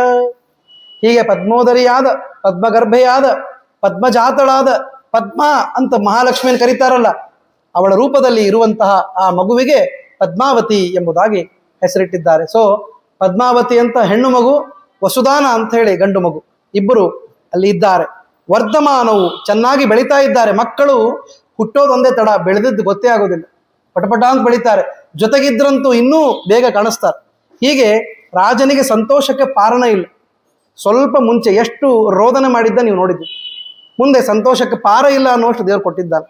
ಹೀಗಾಗಿ ಭಗವಂತನ ಹೇಳ್ತಾರಲ್ಲ, ಭಗವಾನ್ ಕೆ ಏನೋ ಘರ್ ಮೇ ದೇರ್ ಹೇ ಅಂಧೇರ್ ನಹಿ ಅಂತ, ಹಾಗೆ ತಡ ಆಗಿರಬಹುದು, ಆದರೆ ಎಂದೂ ಅನ್ಯಾಯ ಆಗೋದಿಲ್ಲ. ಯಾವುದು ಯೋಗ್ಯನೋ ಅದು ದೇವರು ಮಾಡಿಸೇ ಇಡ್ತಾರೆ. ಕಿಮಲಭ್ಯಂ ಭಗವತಿ ಪ್ರಸನ್ನೆ ಶ್ರೀನಿಕೇತನೆ ಅಂತ ಹೇಳುವಂತೆ ಆಯಿತು.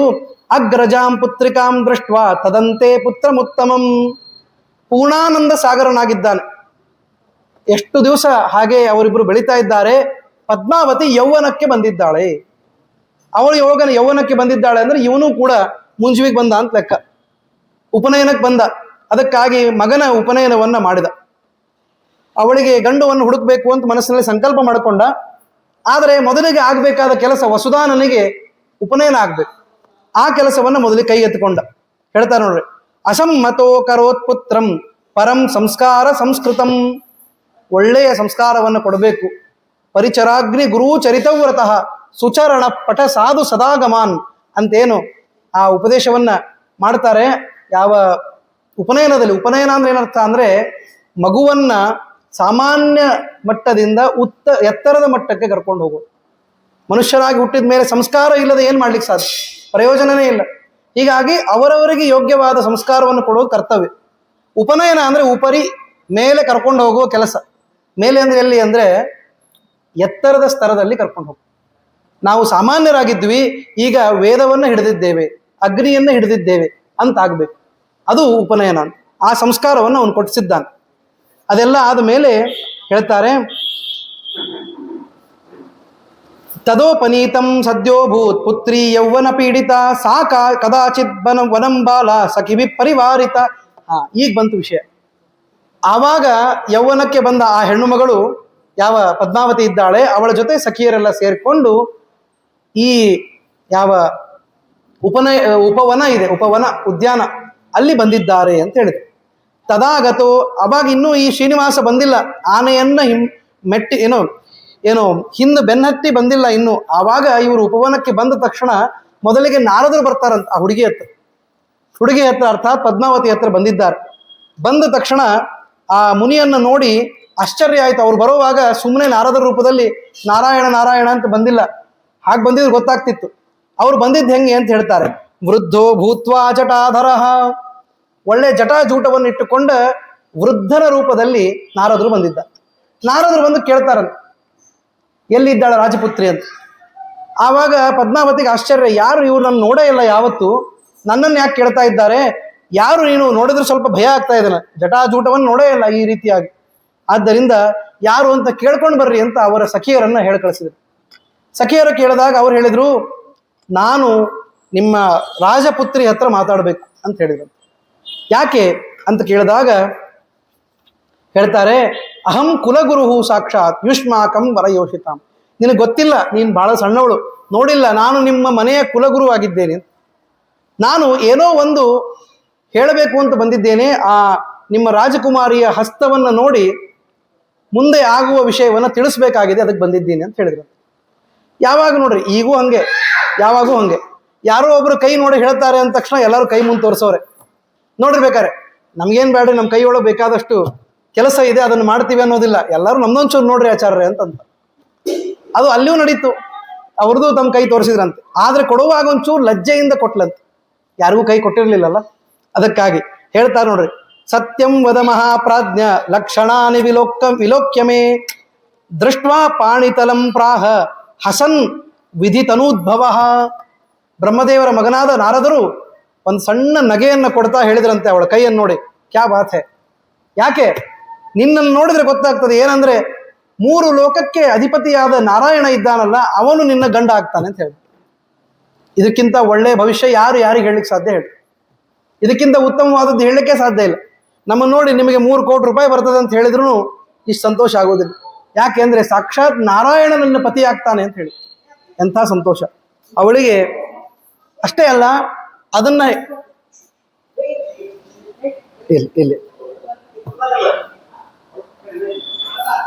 ಅದನ್ನ ನೋಡಿದಾಗ ಅವರು ಇನ್ನಷ್ಟು ತಮ್ಮ ಆ ಹುಡುಗಿಯ ಇನ್ನಷ್ಟು ಲಕ್ಷಣಗಳನ್ನೆಲ್ಲ ಹೇಳಿ, ನಾನು ಸುಮ್ಮನೆ ಹೇಳ್ತಾ ಇಲ್ಲ ಕುಸು, ಕೇಳು, ನಾನು ನಿಮ್ಮ ಮನೆಯ ಕುಲಗುರು ಆಗಿದ್ದೇನೆ. ನಿನ್ನ ಕೈಗಳನ್ನು ನೋಡಿ, ನಿನ್ನ ಪಾದಚಿಹ್ನೆಗಳನ್ನು ನೋಡಿ.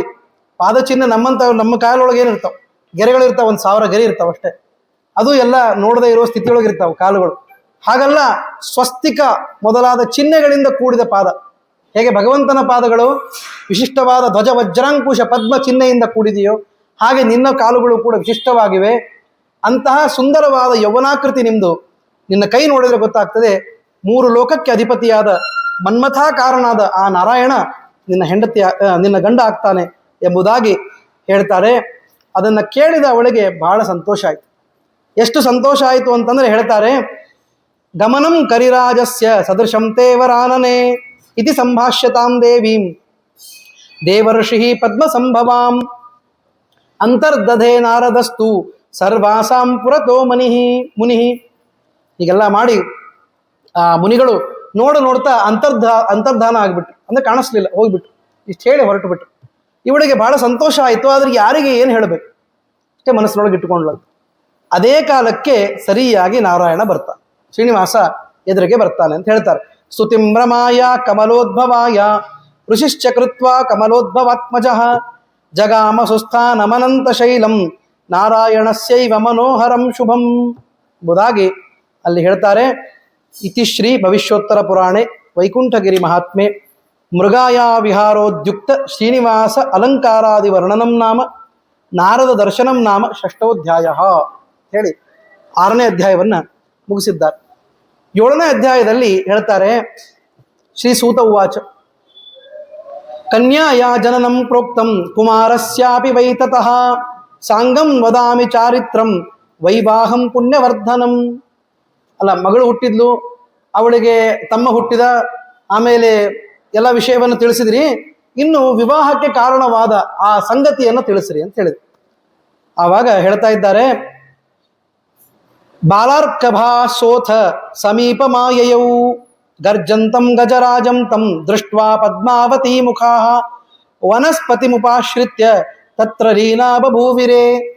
ಆ ಕಡೆಯಿಂದ ಶ್ರೀನಿವಾಸ ಒಂದು ದೊಡ್ಡದಾದ ಆನೆಯನ್ನು ಬೆನ್ನಟ್ಟಿ ಬರ್ತಾ ಇದ್ದಾನೆ. ಆನೆ ಜೋರಾಗಿ ಬಂತಲ್ಲ ಅಂತ ಈ ಎಲ್ಲ ಹೆಣ್ಣು ಮಕ್ಕಳು ಒಂದು ಪೊದೆಯ ಹಿಂದೆ ಅಡಗಿಕೊಂಡಿದ್ದಾರೆ. ಆ ಆನೆ ಬಂದದ್ದು ಅದು ಆ ಕಡೆ ತಿರುಗಿ ತನ್ನ ಶುಂಡಾವನ್ನು ಎತ್ತಿ ತೋರಿಸಿ ನಮಸ್ಕಾರವನ್ನು ಮಾಡಿ ಸರಿದು ಹೋದದ್ದನ್ನು ನೋಡಿತು.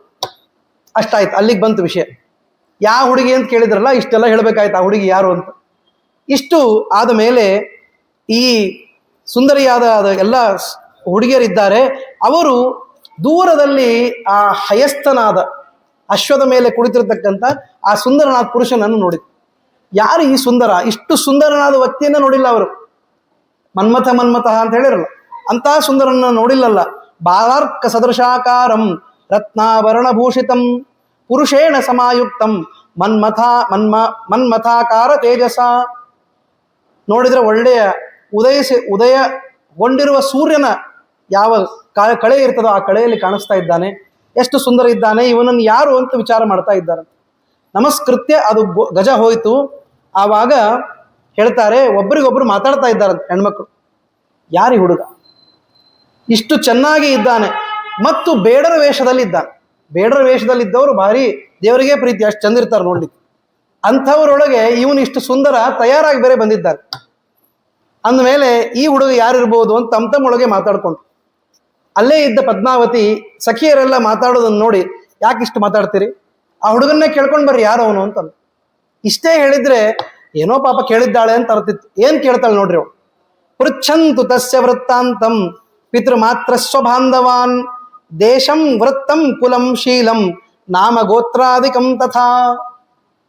ಕೇಳ್ಕೊಂಡು ಬರ್ರಿ ಆ ಹುಡುಗ ಯಾರು ಅಂತ. ಅಷ್ಟೇ ಅಲ್ಲ, ಅವರ ತಂದೆ ತಾಯಿ ಯಾರು ಅಂತ ಕೇಳ್ರಿ ಅಂತಂದು. ಇದು ಯಾಕೆ ಬೇಕು? ದೇಶಂ, ಅವರ ದೇಶ ಯಾವುದು, ಎಲ್ಲಿರ್ತಾರೆ, ಬೆಂಗಳೂರಿನೊಳಗಿದ್ದಾರೋ, ಟೈರ್ 2 ಸಿಟಿನೋ ಟೈರ್ 3 ಸಿಟಿನೋ ಎಲ್ಲ ಕೇಳ್ಕೊಡ್ರಿ. ಮತ್ತು ಕುಲಂ ಶೀಲಂ ನಾಮ ಗೋತ್ರಾದಿಕಂ, ಅವನ ಕುಲಾಚಾರ ಏನು, ಶೀಲ ಏನು, ಶೀಲ ಅಂದರೆ ಸ್ವಭಾವ ಏನು, ನಾಮ ಗೋತ್ರ, ಕೊನೆಗೆ ಹೇಳಿದ್ರು ಗೋತ್ರ ಕೇಳ್ರಿ ಮೊದಲು, ಅದು ಬಹಳ ಮಹತ್ವದ್ದು. ಗೋತ್ರ ಬಿಟ್ಟರೆ ಮುಂದಿನ ಕೆಲಸ. ಅದಕ್ಕಾಗಿ ಗೋತ್ರಾದಿಕಂ ತಥಾ, ಎಲ್ಲವನ್ನೂ ಕೇಳಿಕೊಂಡು ಬರ್ರಿ ಅಂತ ಸಖಿಯರನ್ನು ಕಳಿಸಿಕೊಟ್ಟಿದ್ದಾರೆ. ಅಂದರೆ ವೇದವ್ಯಾಸರು ಬರೆಯುವಾಗ ಯಾರು ಪೃಚ್ಛಂತು ಅಂತ ಇಷ್ಟೇ ಹೇಳ್ಬೋದಾಗಿತ್ತು, ಯಾರು ಕೇಳ್ಕೊಂಡು ಬರ್ರಿ ಅಂತ. ಇಷ್ಟು ಡೀಟೇಲ್ಸ್ ಕೊಟ್ಟಿರೋದಕ್ಕೆ ನಾವು ಅರ್ಥ ಮಾಡ್ಕೋಬೇಕು ಕವಿಗಳ ಹೃದಯ ಎಷ್ಟು ಚೆನ್ನಾಗಿರ್ತದೆ. ಅದರೊಳಗೆ ಗೊತ್ತು ಮಾಡಿಸ್ತಾರೆ ಅವಳಿಗೂ ಅವನ ಮೇಲೆ ಮನಸ್ಸಿದೆ ಅಂತ. ಇಲ್ಲಾಂದ್ರೆ ಇಷ್ಟ ಆಗೋದಿಲ್ಲ ನೋಡ್ರಿ. ಒಬ್ಬರಿಗೆ ಮನಸ್ಸಿದ್ರೆ ಅವರು ಕೇಳೋ ಪ್ರಶ್ನೆ ರೀತಿ ಧಾಟಿ ಬೇರೆ ಇರ್ತದೆ, ಸುಮ್ಮನೆ ಕೇಳೋ ಧಾಟಿ ಬೇರೆ ಇರ್ತದೆ. ಅದಕ್ಕಾಗಿ ಇದ್ರೊಳಗೆ ಗೊತ್ತಾಗ್ತದೆ. ಇತಿ ಸಖ್ಯ ಸಮಾಜ್ಞತ್ತಾಹ ಸ ಊಚುರ್ವಚನಂ ಸ್ತ್ರೀಯ ಆಗತಂ ಪುರುಷಂ ದೃಷ್ಟ ಕೋಸಿ ಕೋಸಿ ಇತಿ ಚಾಬ್ರುವನ್. ಹೋಗಿ ಕೇಳಿದ್ರು, ಯಾರು ನೀನು ಯಾರು ನೀನು ಅಂತ ಆ ಶ್ರೀನಿವಾಸನಿಗೆ. ಇಲ್ಲಿ ಯಾಕೆ ಬಂದಿದ್ದಿ? ಕಿಮರ್ಥಂ ಆಗತೋಸಿ, ಯಾವ ಕೆಲಸ ಇದೆ, ಇಲ್ಲಿ ಯಾಕೆ ಬಂದಿದ್ದಿ? ಈ ಉದ್ಯಾನವನ ನಮ್ದು ಪ್ರೈವೇಟ್ ಪ್ಲೇಸ್, ಇಲ್ಲಿ ಬರೋಂಗಿಲ್ಲ. ರಾಣಿಯರು ಮತ್ತು ರಾಜರ ಪುತ್ರಿಯರು ಅವರು ಓಡಾಡುವ ಜಾಗ ಎಲ್ಲ ಪ್ರೈವೇಟ್ ಪ್ಲೇಸ್. ಈ ಗಾಲ್ಫ್ ಕೋರ್ಟ್ನ ನಮ್ಮನ್ನು ಬಿಡ್ತಾರೆ ಒಳಗೆ, ಅದು ಶ್ರೀಮಂತರಿಗೆ ಅಂತ ಮಾಡಿಟ್ಟಿರ್ತಾರೆ. ನಾವು ಅದಕ್ಕೊಂದು ಮೆಂಬರ್ಶಿಪ್ ಅಂತ ತಗೋಬೇಕಾಗ್ತದೆ. ಹಾಗೆ ಇಲ್ಲಿ ಬರ್ಲಿಕ್ಕೂ ಮೆಂಬರ್ಶಿಪ್ ಬೇಕು. ನೀನು ಯಾವ ಮೆಂಬರೇ ಇಲ್ಲಲ್ಲ, ಅದಕ್ಕೆ ನೀನು ಹೇಗೆ ಬಂದಿ ಅಂತ ಅವ್ರ ಪ್ರಶ್ನೆ. ಇದರೊಳಗಿನ ಹೃದಯ ಅದು. ಯಾಕೆ ಬಂದಿ ಅಂತ ಕೇಳಿದಾಗ ಮತ್ತೆ ಹೇಳ್ತಾರೆ, ನಸಂತಿ ಪುರುಷ ಹ್ಯತ್ರ ಗಚ್ಚ ಗಚ್ಚೇತಿ ಚಾಬ್ರುವನ್. ಯಾವ ಗಂಡು ಮಕ್ಕಳು ಇಲ್ಲಿಲ್ಲ, ಅದಕ್ಕಾಗಿ ನೀನು ಇರಬಾರದಿಲ್ಲ, ನೀನು ಇರಕೂಡುದು. ಇದು ನಮ್ಮ ಪ್ರೈವೇಟ್ ಆದ ಪ್ಲೇಸ್, ಆದ್ದರಿಂದ ಹೊರಡು ಅಂತ ಹೇಳಿ ಬೈತಾ ಇದ್ದ. ಶ್ರೀನಿವಾಸ ಹೇಳ್ದ, ನೋಡು ನಾನು ಕೆಲಸ ಇಲ್ಲದೆ ಯಾರ ಮನೆಗೆ ಬರೋದಿಲ್ಲ ಏನ್ರಿ. ಆದ್ದರಿಂದ ಹೇಳ್ತಾರಲ್ಲ, ಅಸ್ತಿ ಕಾರ್ಯಂ ವರಾರೋಹ ರಾಜಪುತ್ರ ಸಮೀಪಕ್ಕೆ. ನಿಮ್ಮ ಮುಂದೆ ಯಾಕೆ ಹೇಳಿ, ನಾನು ರಾಜಪುತ್ರಿ ಹತ್ರ ನನ್ನ ಕೆಲಸ ಇತ್ತು, ಅವಳು ಬೇಕಾದ್ರೆ ಬಂದು ಕೇಳಿ ನಾ ಹೇಳ್ತೀನಿ ಅಂತಂದ. ಅವನು ಅಂದ. ಆವಾಗ ಕನ್ಯೆಯರು ಹೇಳಿದ್ರು, ಅಲ್ಲ ನಮ್ಮ ಹತ್ರ ಮಾತಾಡ್ಲಿಕ್ಕೂ ಜನ ಹೆದರ್ತಾರೆ, ನೀನು ನೇರವಾಗಿ ರಾಜಪುತ್ರಿ ಹತ್ರ ಮಾತಾಡ್ತೀನಿ ಅಂತೀಯಲ್ಲ, ಹೀಗಾಗಿ ನಿನ್ನ ಮನಸ್ಸಿನೊಳಗೆ ಏನಿದೆ ನಮ್ಮ ಮುಂದೆ ಹೇಳು, ನಾವು ಹೋಗಿ ಒಪ್ಪಿಸ್ತೀವಿ ಅವಳಿಗೆ ಅಂತಂದು. ಆವಾಗ ಶ್ರೀನಿವಾಸ ಹೇಳ್ತಾನೆ, ಅಲ್ಲ ಅಷ್ಟೇ ಮುಗಿಸೋದಿಲ್ಲ, ಅವ್ರು ಕೇಳ್ತಾರಂತೆ, ಕೋ ಭ್ರಾತ ಕಾಚ ಭಗಿನಿ ಕಿಂ ಕುಲಂ ಗೋತ್ರಮೇವಚ ಇತಿ ತಾಸಾಂ ವಚ ಶ್ರುತ್ವ ನೆಗದ ಜಗದೀಶ್ವರ. ಅವ್ರು ಬಹಳ ಹೇಳಿ ಇಷ್ಟೆಲ್ಲ ಡೀಟೇಲ್ಸ್ ಕೇಳ್ತಾ ಇದ್ದಾರೆ ಅಂದಮೇಲೆ, ಆಯ್ತು ನಿಮ್ಮ ಮುಂದೆ ಹೇಳ್ತೀನಿ, ಅವಳಿಗೆ ಕೇಳಿಸೋಂಗೆ ಹೇಳ್ತೀನಿ ಅಂತಂದ. ಏನಂತ ಶ್ರೀನಿವಾಸ ಹೇಳ್ದ, ಕನ್ಯಾ ಅಪೇಕ್ಷಾ ಮುಖ್ಯ ಕಾರ್ಯಂ ತದಂತೆ ಪ್ರಬದಾಮಿವಹ. ನಾನು ಬಂದಿದ್ದಕ್ಕೆ ಮುಖ್ಯ ಕೆಲಸ ಏನು ಅಂದರೆ, ನಾನು ಮದುವೆ ಆಗಬೇಕು, ಕನ್ಯೆಯನ್ನು ಹುಡುಕಿಕೊಂಡು ಬಂದಿದ್ದೇನೆ. ಅದಕ್ಕೆ ಬೇಡರ ವೇಷ, ಮೇಲೆ ಆಭರಣ. ಆಭರಣವನ್ನು ಯಾಕೆ ಇಟ್ಟುಕೊಂಡಿದ್ದಾನೆ ಅಂದರೆ ಈ ಕಾರಣ, ಕನ್ಯಾಪೇಕ್ಷಾ ಇದೆ. ಮತ್ತೆ ಹೇಳ್ತಾನೆ, ನನ್ನದು ಸಿಂಧುಕುಲ. ಸಿಂಧುಕುಲ ಅಂದರೆ ಚಂದ್ರವಂಶ. ಆಮೇಲೆ ಜನಕಃ ವಾಸುದೇವಶ್ಚ ದೇವಕಿ ಜನನೀ ಮಮ. ನನ್ನ ತಂದೆ ಜನಕ ವಸುದೇವ, ತಾಯಿ ದೇವಕಿ. ಅಂದರೆ ಇವನೇ ಶ್ರೀಕೃಷ್ಣ ಪರಮಾತ್ಮ. ಕೃಷ್ಣನ ರೂಪನೇ ಅಲ್ಲ, ಪಾಂಡುರಂಗ, ವಿಠ್ಠಲ, ಶ್ರೀನಿವಾಸ ಇವೆಲ್ಲ ಪ್ರತ್ಯೇಕ ರೂಪಗಳಲ್ಲ, ಇವೆಲ್ಲ ಕೃಷ್ಣನ ರೂಪಗಳೇ. ಆದ್ದರಿಂದ ಅದೇ ವಿಷಯವನ್ನು ಹೇಳಿದ್ದಾನೆ. ಅಗ್ರಜ ಶ್ವೇತಕೇಶಸ್ತು ಸುಭದ್ರಾ ಮಗಿನಿ ಮಮ. ನನ್ನ ತಂಗಿ ಬಗ್ಗೆ ಕೇಳಿದ್ರಲ್ಲ, ಸುಭದ್ರಾ ಅಂತಿದ್ಲು, ಅವಳೇ ನನ್ನ ತಂಗಿ. ಮತ್ತು ಬಲರಾಮ ನನ್ನ ಅಣ್ಣ. ಮತ್ತು ನನ್ನ ಫ್ರೆಂಡ್ ಹೇಳ್ತಾರಲ್ಲ, if you want to know a person look at his friends ಅಂತ. ಹಾಗೆ ನೀನು ನೋಡ್ಬೇಕಾ, ಪಾರ್ಥೋ ಮೇ ಸಖಾ ಅಂತ ಹೇಳ.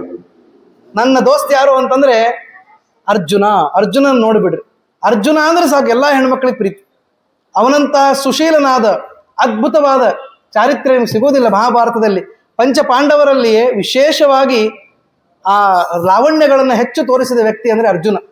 ರೂಪಲಾವಣ್ಯ ಒಂದು ಕಡೆ, ಪರಾಕ್ರಮ ಇನ್ನೊಂದು ಕಡೆ, ಅದ್ಭುತವಾದ ಒಂದು ರೂಪ ಅದೊಂದು. ಅದನ್ನ ನೆನಪು ಮಾಡಿಕೊಡ್ತಾ ಇದ್ದಾನೆ, ಪಾರ್ಥ ನನ್ನ ಸಖ. ಹೀಗಾಗಿ ಇಷ್ಟು ಇದ್ದಾರೆ. ಇನ್ನು ಬಾಂಧವರು ಬೇಕಾ, ಪಾಂಡವ ಮಮ ಬಾಂಧವಾಹ. ನನ್ನ ಬಾಂಧವರು ಅಂದ್ರೆ ನಮ್ಮ ಪಾಂಡವರೇ, ಇನ್ಯಾರೂ ಅಲ್ಲ ಅಂತ ಹೇಳಿದ್ರು.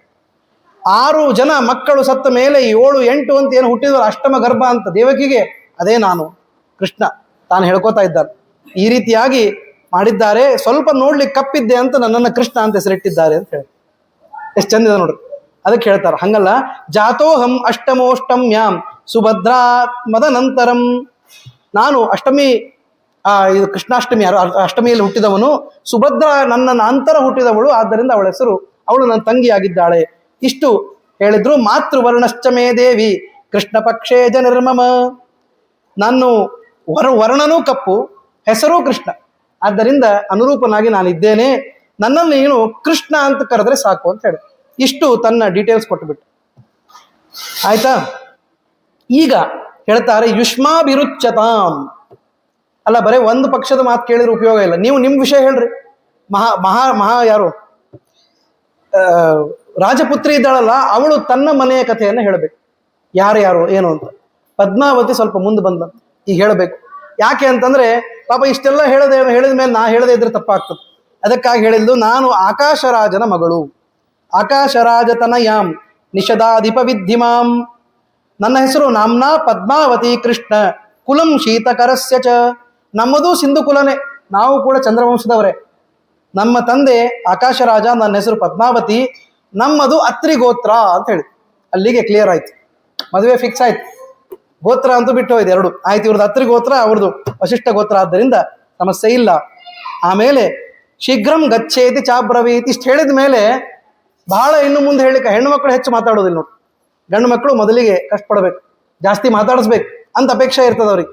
ಅದಕ್ಕೆ ಇಷ್ಟೇ ಹೇಳಿಬಿಟ್ಟು ಗಚ್ಚ ಗಚ್ಚ ಅಂದ್ಬಿಟ್ಟು, ನಡಿ ನಡಿ ನಿಂದ್ರಬೇಡ, ತಿಳಿತಿಲ್ಲೋ ನಿಂಗೆ ವಿಷಯ ಗೊತ್ತಾಯ್ತಿಲ್ಲೋ, ತಗೊಂಡು ಹೋಗೋದನ್ನ ಅಂತ ಹೇಳಿದ್.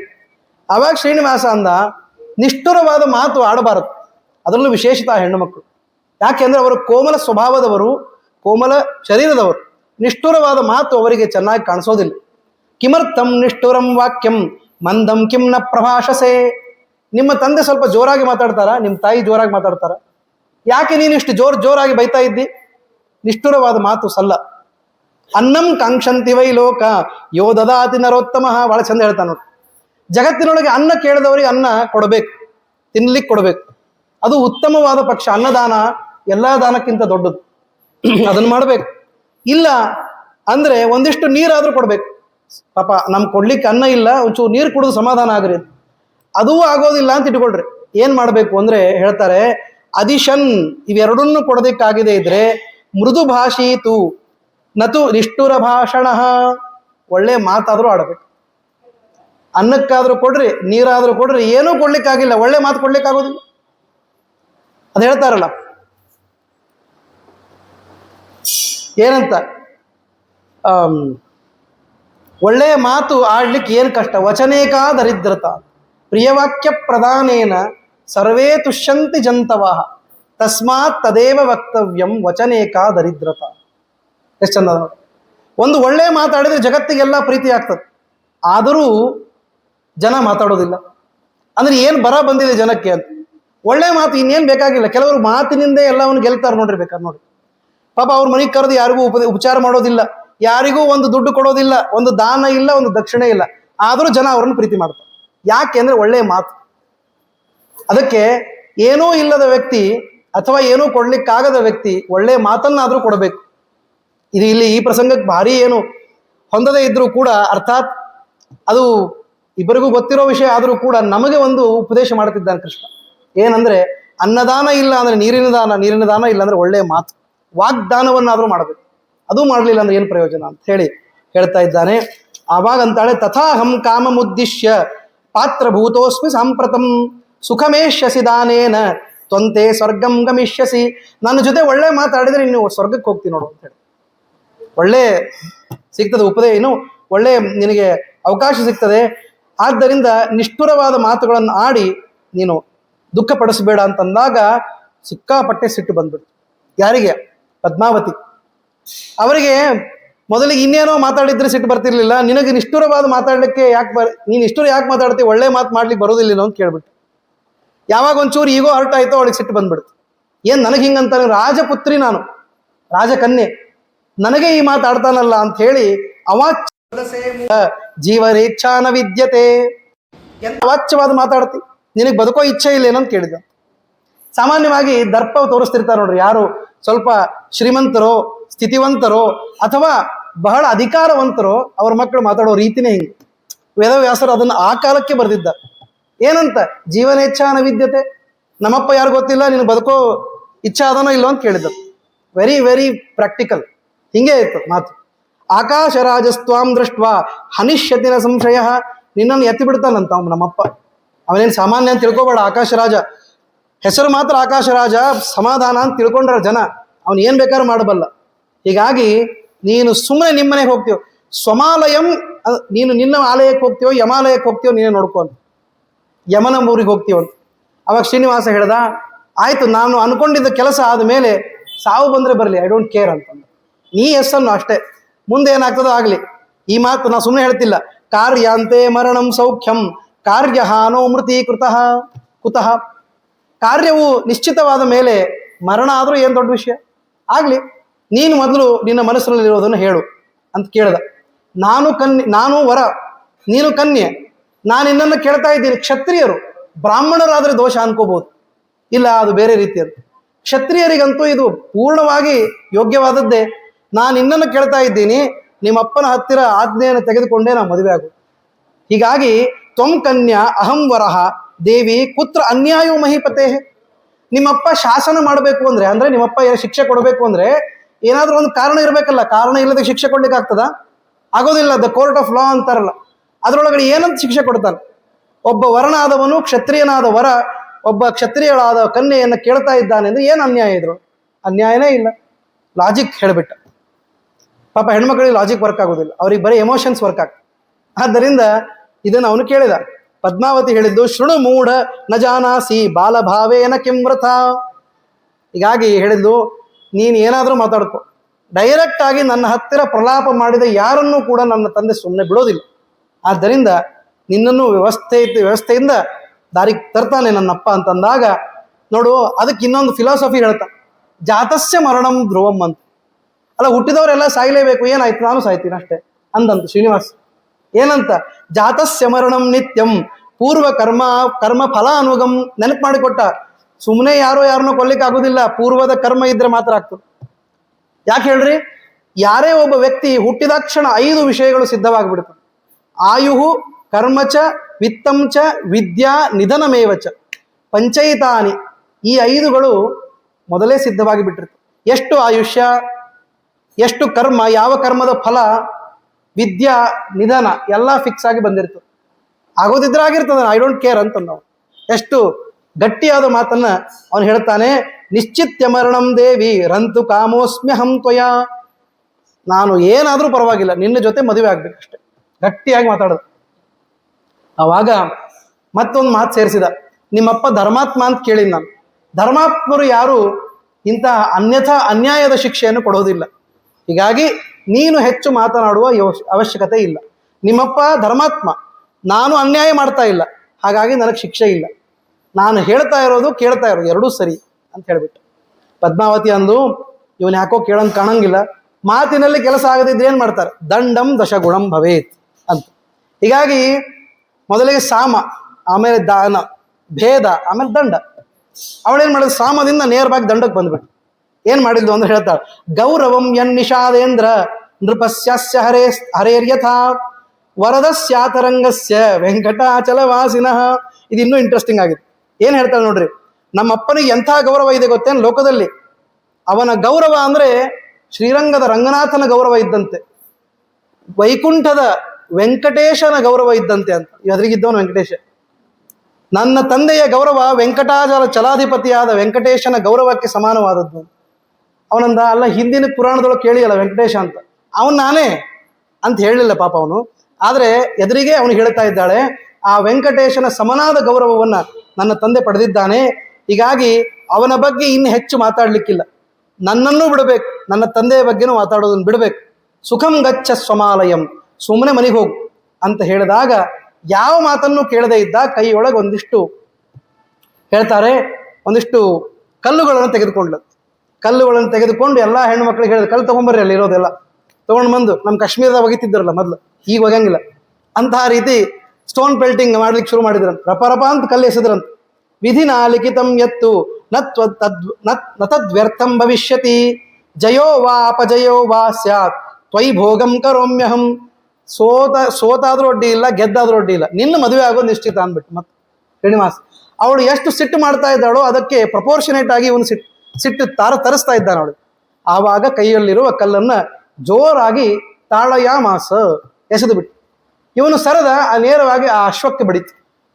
ಯಾವ ಕುದುರೆ ಬಂದಿತ್ತೋ ಆ ಕುದುರೆಗೆ ಜೋರಾಗಿ ಬಡಿತು. ಆವಾಗ ಅಲ್ಲಿ ನೆಪತದ್ ಹಯರಾಟ್ ಸ್ವಯಂ, ಅಲ್ಲಿ ಇರುವ ಹಯರಾಟ್ ಯಾವ ಕುದುರೆ ಇತ್ತೋ ಅದು ಜೋರಾಗಿ ಕೆಳಗೆ ಬಿದ್ದು ಬಿಡ್ತು. ದಪ್ಪ ಅಂತ ಹೇಳಿ ಕೆಳಗೆ ಬಿದ್ದು ಅದು ಮೂರ್ಛೆ ಹೋಗ್ಬಿಡ್ತು. ಅದನ್ನು ನೋಡಿ ಇವನು ತನ್ನ ತಲೆ ಕೂದಲನ್ನೆಲ್ಲ ಕೆರ್ಕೊಂಡು ಓಡ್ಲಿಕ್ಕೆ ಶುರು ಮಾಡಿದಂತೆ. ಈ ಕಡೆ ಓಡ್ಲು ಆ ಕಡೆ ಓಡ್ಲು ಗೊತ್ತಾಗ್ತಾ ಇಲ್ಲ, ಯಾ ಕಡೆ ಹೋಗ್ಬೇಕು. ಅಷ್ಟು ಭಯ ಬಿದ್ದವರಂತೆ ನಾಟಕ ಆಡ್ತಾ ಇದ್ದಾನೆ ಶ್ರೀನಿವಾಸ. ಅಯ್ಯೋ ಕಲ್ಲೆಸಿತಾ ಇದ್ದಾರೆ ಎಲ್ಲ ನಾಟಕ. ಹೀಗೆ ಪಶ್ಯನ್ ಹೇಳ್ತಾರೆ, ಪಶ್ಯನ್ ದಿಶಸ್ಸರ್ವ ಅಭ್ರಮನ್ ವಿಭ್ರಮನ್ನಿವ. ಹುಚ್ಚು ಹಿಡಿದವ್ರು ಹೆಂಗೆ ನೋಡ್ರಿ, ಈ ಕಡೆ ಹೋಗ್ಬೇಕು ಅಂತ ಡೈರೆಕ್ಷನ್ ಇರೋದಿಲ್ಲ. ಅಭ್ರಮನ್ ವಿಭ್ರಮನ್ ಅಂದ್ರೆ ಈ ಕಡೆಗೂ ಸ್ವಲ್ಪ ಹೋಗ್ತಾನೆ, ಆ ಕಡೆಗೂ ಸ್ವಲ್ಪ ಹೋಗ್ತಾನೆ, ಎಂಡ್ ರಿಸಲ್ಟ್ ಎಲ್ಲ ಒಂದೇ. +5 -5 ಮಾಡಿದ್ರೆ 0ಕ್ಕೆ ಇರಬೇಕಾಗ್ತದೆ. ಹಾಗೆ ಯಾ ಕಡೆ ಹೋಗ್ಬೇಕು ತೋಚದೆ ಇರುವ ತನ್ನ ಕೂದಲನ್ನ ಎಲ್ಲಾ ಕಡೆ ಹರಡಿಕೊಂಡಿರುವ ಆ ವಿಚಿತ್ರ ರೂಪದಲ್ಲಿ ನನ್ನ ಕುದುರೆ ಸತ್ತೋಯ್ತು ಅಂತ ದುಃಖ ಪಡ್ತಾ ಶ್ರೀನಿವಾಸ ಓಡ್ತಾ ಇದ್ದಾನಂತೆ. ಎಲ್ಲಿಗೆ ಹೋದ ಅಂದರೆ ಜಗಾಮ ಉತ್ತರ ದಿಗ್ಮುಖ, ಉತ್ತರ ದಿಕ್ಕಿಗೆ ಅವನು ಓಡಿ ಹೋಗಿದ್ದಾನೆ ಶ್ರೀನಿವಾಸ ಅಂತ ಹೇಳಿ. ಆರೂಢ ಸೋಪಾನ ಗಣೋಗಿರೇರಿ ವಿಭುಹು ವಿಡಂಬಯಲ್ಲೋಕ ಮವಾಪಶಯ್ಯಾಂ. ಹೋಗಿ ಏನ್ ಮಾಡಿದ ಅಂದ್ರೆ ಒಂದ್ ಮನೆಯೊಳಗೆ ಹಾಸಿಗೆ ಹಾಸಿಕೊಂಡು ಮಲಗಿಬಿಟ್ಟ. ಹೋಗ್ಲಿ ಮಲಗಿದ್ದ. ಆದ್ರೆ ಮಲಗಿದ್ದು ಎಷ್ಟು ಚೆನ್ನಾಗಿ ಮಲಗಿದ್ದ ಅಂದ್ರೆ ಹೇಳ್ತಾರೆ, ಪ್ರಾಪ್ಯಾಧಿಮಾನಂದ ಯತೋಪಿ ಮಾಧವೋ ಯಥಾ ಯುಗಾಂತೆ ವಟಪತ್ರಶಾಯಿ. ಯುಗಾಂತ್ಯದಲ್ಲಿ ಹೇಗೆ ಆ ಆಲದೆಲೆ ಮೇಲೆ ಪರಮಾತ್ಮ ಪೌಡಿಸ್ತಾನೋ ಹಾಗೆ ವಟಪತ್ರಶಾಹಿಯಾಗಿ ಮಲಗಿದಂತೆ ಈ ತನ್ನ ಹಾಸಿಗೆ ಮೇಲೆ ಮಲಗಿ ಮುಸಿ ಮುಸಿ ಅಳ್ತಾ ಇದ್ದಾನಂತೆ, ದುಃಖ ಪಡ್ತಾ ಇದ್ದಾನೆ. ದುಃಖವನ್ನ ಜೋರಾಗಿ ಉಶ್ವಾಸವನ್ನು ಅಳೋ ಹುಡುಗರು ಮಾಡ್ತಾರೆ ನೋಡಿ, ಕೇಳಿಸೋ ಥರ ಅಳತಿರ್ತಾರೆ. ಸ್ವಲ್ಪ ಒಳಗೆ ಬಕುಲಾವತಿ ಇದ್ದಾಳೆ, ಇವನು ಅವಳಿಗೆ ಕೇಳಿಸುವ ಥರ ಶ್ವಾಸವನ್ನು ಬಿಡ್ತಾ ಅಳ್ತಾ ಇದ್ದಾನೆ, ಅಳ್ತಾ ಮಲಗಿದ್ದಾನೆ ಅಂತ ಹೇಳ್ತಾರೆ. ಇತಿ ಶ್ರೀ ಭವಿಷ್ಯೋತ್ತರ ಪುರಾಣೆ ವೈಕುಂಠಗಿರಿ ಮಹಾತ್ಮೆ ಪದ್ಮಾವತಿ ಶ್ರೀನಿವಾಸಯೋ ಪರಸ್ಪರ ಸಂವಾದಾದಿ ವರ್ಣನಂ ನಾಮ ಸಪ್ತಮೋಧ್ಯಾಯ. ಶಯನಂ ಎಷ್ಟಾಯ್ತು ನೋಡ್ರಿ, ಇನ್ನೊಂದು 2 ನಿಮಿಷ. ಶಯನಂ ಇನ್ನೊಂದು 2 ನಿಮಿಷ. ಸೂತ ಉವಾಚ ಶಯನಂ ಪ್ರಾಪ ಪರ್ಯಂಕೆ ಶ್ರೀನಿವಾಸೋ ವೃಷಾ ಕಪಿಃ ತದಾಗತ ಚ ಸಾ ದೇವಿ ಸೇವಾರ್ಥಂ ಬಕುಲಾ ಶುಭ. ಹೀಗೆ ಅವನು ಅಳ್ತಾ ಮಲ್ಕೊಂಡಿದ್ದಾನೆ. ದಿನ ಬರುವಂತೆ ಸೇವೆಗಾಗಿ ಬಕುಲಾವತಿ ಬಂದಿದ್ದಾಳೆ. ಬಂದು ತಂದಂತ ಕೈಯೊಳಗೆ ಒಳ್ಳೆ ಷಡ್ವಿಧವಾದ ಅನ್ನವನ್ನು, ರುಚಿಯಾದ 6 ರೀತಿಯ ರಸದಿಂದ ಕೂಡಿದ ಒಂದಿಷ್ಟು ಒಗರು, ಒಂದಿಷ್ಟು ಕಹಿ, ಒಂದಿಷ್ಟು ಹುಳಿ, ಸಿಹಿ, ಖಾರ ಎಲ್ಲ ಬೇಕು, ಎಲ್ಲ ತಂದಿದ್ದಾರೆ. ಷಡ್ವಿಧಾನ್ನಂ ಸಮಾದಾಯ ಸೂಪಾಪೂಪ ರಸಾನ್ವಿತಂ. ಒಳ್ಳೆಯ ಆ ಸೂಪ ಅಪೂಪಗಳನ್ನೆಲ್ಲ ಕಲಿಸಿ ರಸವನ್ನ ಮಾಡಿಕೊಂಡು ತಂದಿದ್ದಾಳೆ. ಇವನು ಬಂದು ಅಳ್ತಾ ಇರೋದನ್ನ ಹೇಳ್ತಾರೆ.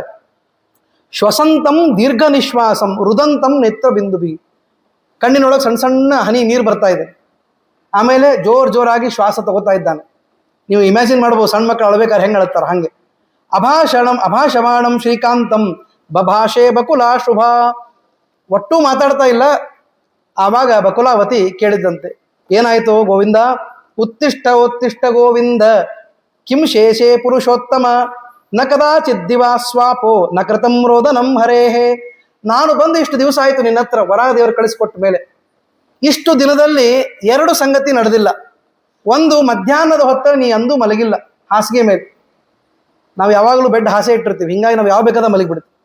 ಮೊದಲೆಲ್ಲ ಹಾಸಿಗೆ ಫಿಕ್ಸ್ಡ್ ಆಗಿ ರೆಡಿಯಾಗಿರ್ತಾ ಇರಲಿಲ್ಲ. ರಾತ್ರಿ ಅದನ್ನ ಮುಟ್ಟೋದು, ಅಲ್ಲಿವರೆಗೂ ಹಾಸಿಗೆ ಮುಟ್ತಾ ಇರಲಿಲ್ಲ. ಹಾಗಿತ್ತು. ನೀನು ಹಾಸಿಗೆಯನ್ನು ಹಾಸಿಕೊಂಡು ಮಧ್ಯಾಹ್ನದ ಹೊತ್ತಿರ ಮಲಗಿದ್ದೀಯಾ, ಜೊತೆಗೆ ಅಳ್ತಾ ಇದ್ದಿ. ನೀನು ಅಳೋದನ್ನು ನಾನು ಫಸ್ಟ್ ಟೈಮ್ ನೋಡ್ತಾ ಇದ್ದೀನಿ ಅಂತಂದು. ಯಾರು? ಬಕುಲಾವತಿ. ನಿನ್ನ ಮನಸ್ಸಿನೊಳಗೆ ಏನು ದುಃಖ ಇದೆ, ಆರ್ತವದ್ ದೃಶ್ಯಸೆ. ಏನೋ ಬಹಳ ಬೇಜಾರು, ಮನಸ್ಸಿಗೆ ಹಚ್ಕೊಂಡು ನಂಗೆ ಕಾಣಿಸ್ತಾ ಇದ್ದಿ. ನಿನ್ನ ಮನಸ್ಸಿನೊಳಗೆ ಏನದ ಹೇಳು, ಅದನ್ನು ನಾನು ಅರ್ಥ ಮಾಡಿಕೊಳ್ಳಬಲ್ಲೆ ಅಂತಂದು. ಹೋಗ್ಲಿ, ನೀನು ಹೇಳೋದು ಹೇಳ್ತೀಯ, ಆಮೇಲೆ ಹೇಳ್ತೀಯ ಒಳ್ಳೆಯ ಪರಮಾನ್ನ ಮಾಡ್ಕೊಂಡು ಬಂದೀನಿ. ದೇವರಿಗೆ ಪರಮಾನ್ನ ಬಹಳ ಪ್ರೀತಿ. ಪರಮಾನ್ನವನ್ನು ಮಾಡಿ ತಂದಿದ್ದೇನೆ, ಅದನ್ನ ತಿಂದು ಆಮೇಲೆ ಬೇಕಾದ್ರೆ ನಂಗೆ ಹೇಳು. ಏನೋ ರುಚಿಯಾದದ್ದನ್ನು ಹೇಳಿದ ಎದ್ದು ಬರ್ತಾನೆ ಅಂತ ಪಾಪ ಹೇಳ್ತಾ ಇದ್ದಾಳೆ. ಆದರೆ ನೋವಾಚ ವಚನಂ ಹರಿ, ಒಂದು ಮಾತಾಡಲಿಲ್ಲ ಶ್ರೀನಿವಾಸ. ಅವಳು ಮತ್ತಂದು, ಏನಾದರೂ ದುಃಖವಾಗುವಂಥದ್ದು ಏನೋ ಸಂಗತಿ ನಡೀತಾ, ಯಾರೋ ಬಹಳ ಹತ್ತಿರದವ್ರಿಗೆ ಏನಾದರೂ ಕಷ್ಟ ಆಯ್ತಾ, ಅಥವಾ ನಿನಗೆ ಯಾರಾದರೂ ಕಷ್ಟ ಕೊಟ್ರ, ಏನಾದರೂ ಉಲ್ಬಣ ಆಯ್ತಾ? ಆರ್ತಹೀನೋಪಿ ದೇವತ್ವಂ ಆರ್ತವದ್ ದೃಶ್ಯಸೇ ಕುತಃ. ನೀನು ಆರ್ತಹೀನನು. ಅಲ್ಲಲ್ಲೇ ದೇವರ ನಿಜ ಸ್ವರೂಪವನ್ನು ನೆನಪು ಮಾಡ್ಕೋತಾಳೆ. ಯಶೋದೆಗಾಗಿದ್ದು ಇದೆ, ನೆನಪಿಟ್ಕೊಳ್ರಿ. ಯಶೋದೆಗೂ ಕೂಡ ಯಾವಾಗಲೂ ಶ್ರೀಕೃಷ್ಣ ಪರಮಾತ್ಮ ತನ್ನ ಮಗ ಅಂತ ಅನಿಸಿರ್ಲಿಲ್ಲ, ಕದಾಚಿತ್ ಬೇರೆ ರೀತಿಯಾಗೂ ಕಂಡಿದೆ. ಯಾವಾಗ ತನ್ನ ಬಾಯಿಯ ಅಂಗಳದಲ್ಲಿ ಸಮಸ್ತ ಬ್ರಹ್ಮಾಂಡವನ್ನು ತೋರಿಸಿದನೋ ಆವಾಗ ಏನು ಮಗ ಅಂತ ಅನಿಸ್ಲಿಲ್ಲ. ಹಾಗೆ ಇಲ್ಲೂ ಕೂಡ ಅವಳಂತಾಳೆ, ನೀನು ಆರ್ತಿಹೀನ, ದುಃಖವೇ ಇಲ್ಲದ ಪರಮಾತ್ಮ ನೀನು. ರಾಮದೇವರಿಗೆ ಹೇಳ್ಬೇಕಾರಂತಾರೆ, ಆರ್ತಾನಾಂ ಆರ್ತಿಹಂತಾರಂ ಭೀತಾನಾಂ ಭಯನಾಶನಂ ದ್ವಿಷತಾಂ ಕಾಲದಂಡಂ ತಂ ರಾಮಚಂದ್ರಂ ನಮಾಮ್ಯಹಂ. ಅಲ್ಲಿ ಹೇಳಬೇಕಾದ್ರೆ ಆರ್ತರಿಗೆ ಆರ್ತಿಯನ್ನ ದೂರ ಮಾಡುವ, ಆರ್ತ ಅಂದ್ರೆ ದುಃಖ, ಅದನ್ನ ದೂರ ಮಾಡುವ ಸ್ವಾಮಿ. ನೀ ಯಾಕೆ ಅಳ್ತಾ ಇದ್ದೀಯೋ ಮಾರಾಯ ಅಂತ ಕೇಳ್ತಾ ಇದ್ದ. ನನ್ನ ಮನಸ್ಸು, ನೀನು ನನ್ನನ್ನು ಬೇರೆಯವಳನ್ನು ತಿಳ್ಕೊಬೇಡ, ನಿಮ್ಮ ಮನೆಯೊಳಗಿರುವ ನಾನು ನಿನ್ನ ತಾಯಿ, ನನ್ನ ಮುಂದೆ ಹೇಳ್ಬೇಕು ನೀನು ಅಂತೆಲ್ಲ ಹೇಳಿದಾಗ ಮತ್ತೂ ಮಾತಾಡಲಿಲ್ಲ ಶ್ರೀನಿವಾಸ. ಆವಾಗ ಒಂದು ಸರಿಯಾಗಿ ಪ್ರಶ್ನೆ ಕೇಳಿದ್ವಿ. ಏನಂತಂದ್ರೆ, ಅಲ್ಲ ಇಷ್ಟೆಲ್ಲ ಆದರೂ ಹುಡುಗ ಅಳ್ತಾ ಇದ್ದಾನೆ, ಹುಡುಗನಿಗೆ 25 ವರ್ಷ ಅಂತಂದ್ರೆ ಬಹುಶಃ ಇದು ಹುಡುಗಿದೇ ಇರಬೇಕು ಕೇಸು ಅಂತ ಅನ್ಕೊಂಡು ಸರಿಯಾಗಿ ಗೆಸ್ ಮಾಡಿದ್ವಿ. ಕಾ ದೃಷ್ಟ ಭುವಿ ಕನ್ಯಾ ವಾ ಗಾಂಧರ್ವೀವ ಅಸುರೋತ್ತಮ, ಯಾವುದಾದ್ರೂ ಸುಂದರಳಾದ ಹುಡುಗಿಯನ್ನು ನೋಡಿದ್ದೇನು ಅಂತ ಕೇಳಿ. ಏನು ಪ್ರಾಕ್ಟಿಕಲ್ ಆಗಿದೆ. ಅವನಿಗೆ 25 ವರ್ಷ ಮುಂದೆ ಹೇಳ್ತಾರೆ. ಅಂತಹ 24-25 ವರ್ಷದ ಹುಡುಗ ಮಧ್ಯಾಹ್ನದ ಹೊತ್ತು ಎಂದೂ ಅಳದೇ ಇದ್ದ ಹುಡುಗ ಅಳ್ತಾ ಕೂತಿದ್ದಾನೆ ಅಂತಂದ್ರೆ ಗ್ಯಾರಂಟಿ ಇದು ಅದೇ ಕೇಸು ಅಂತ ಅನ್ಕೊಂಡು. ಯಾವುದೋ ಒಂದು ಹುಡುಗಿಯನ್ನು ನೋಡ್ಕೊಂಡು ಬಂದಿದ್ದಿ, ಈಗ ಹೇಳು ಆ ಪುಣ್ಯವತಿ ಯಾರು? ಯಾರು ನಿನ್ನ ಮನಸ್ಸನ್ನ ಗೆದ್ದಿದ್ದಾಳೆ? ಅದನ್ನ ಕೇಳೇ ನಂಗೆ ಸಂತೋಷ ಆಯಿತು. ಯಾರು ನಿನ್ನ ಭಕ್ತಿಯಿಂದ ನಿನ್ನನ್ನು ಒಲಿಸಿಕೊಂಡಿದ್ದಾಳೆ? ಕಾಚ ಪುಣ್ಯವತಿ ಬಾಲ ಬಾಲಂ ಭಕ್ತವಶಂ ಹರಿಂ ಎಂಬುದಾಗಿ ಕೇಳಿದ್ದು. ನಿನ್ನಂಥವನ ಮೋಹಯಾಮಾಸ, ನೀನು ಎಲ್ಲರಿಗೂ ಮೋಹ ಮಾಡ್ತೀಯಲ್ಲ, ಮೋಹಿಸ್ತೀಯಲ್ಲ, ಹಾಗೆ ನಿನ್ನನ್ನ ಮೋಹಕ್ಕೆ ಒಳ ಮಾಡಿದ ಆ ಹುಡುಗಿ ಯಾರು? ನಿನ್ನ ಈ ಮದುವೆಯ ಕಾರ್ಯವನ್ನು ಕ್ಷಣ ಮಾತ್ರದಲ್ಲಿ ಮಾಡ್ತೀನಿ ಅಂತ ಹೇಳ್ತಾಳೆ. ಪಾಪ ತನಗೇ ವಯಸ್ಸಾಗಿತ್ತು, ಆದರೂ ಹೇಳ್ತಾಳೆ ಈ ಕ್ಷಣಕ್ಕೆ ಮಾಡಿ ಮುಗಿಸ್ತೀನಿ ನಿನ್ನ ಮದುವೆ ಅಂತಂದು.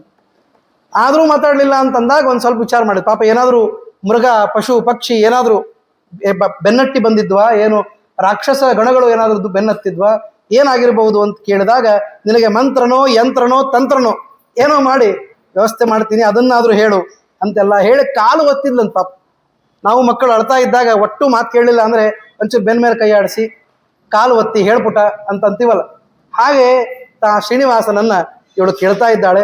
ಕೇಳಿದಾಗ ಅವನು ಹೇಳ್ದ, ಏನು ಹೇಳ್ತಾನೆ ಅಂದರೆ, ಯಾವ ಗಾಂಧರ್ವಿ ಅಲ್ಲ, ಯಾವ ಋಷಿಪುತ್ರಿ ಅಲ್ಲ, ಯಾವ ಪಿಶಾಚ ಇಲ್ಲ, ಯಾವ ಭೂತಗಣ ಇಲ್ಲ.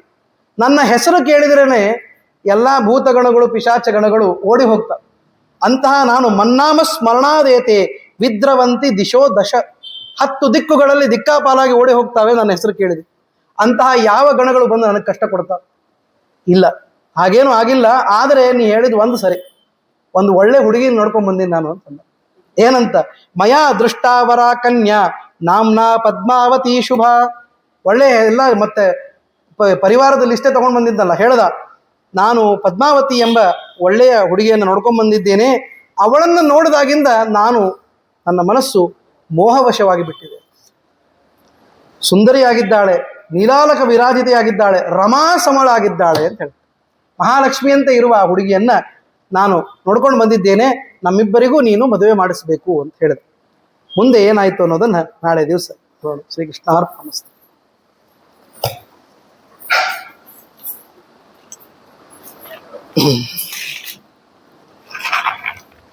ಕಲ್ಯಾಣಾದ್ಭುತ ಗಾತ್ರಾಯ ಕಾಮಿತಾರ್ಥಪ್ರದಾಯಿನೇ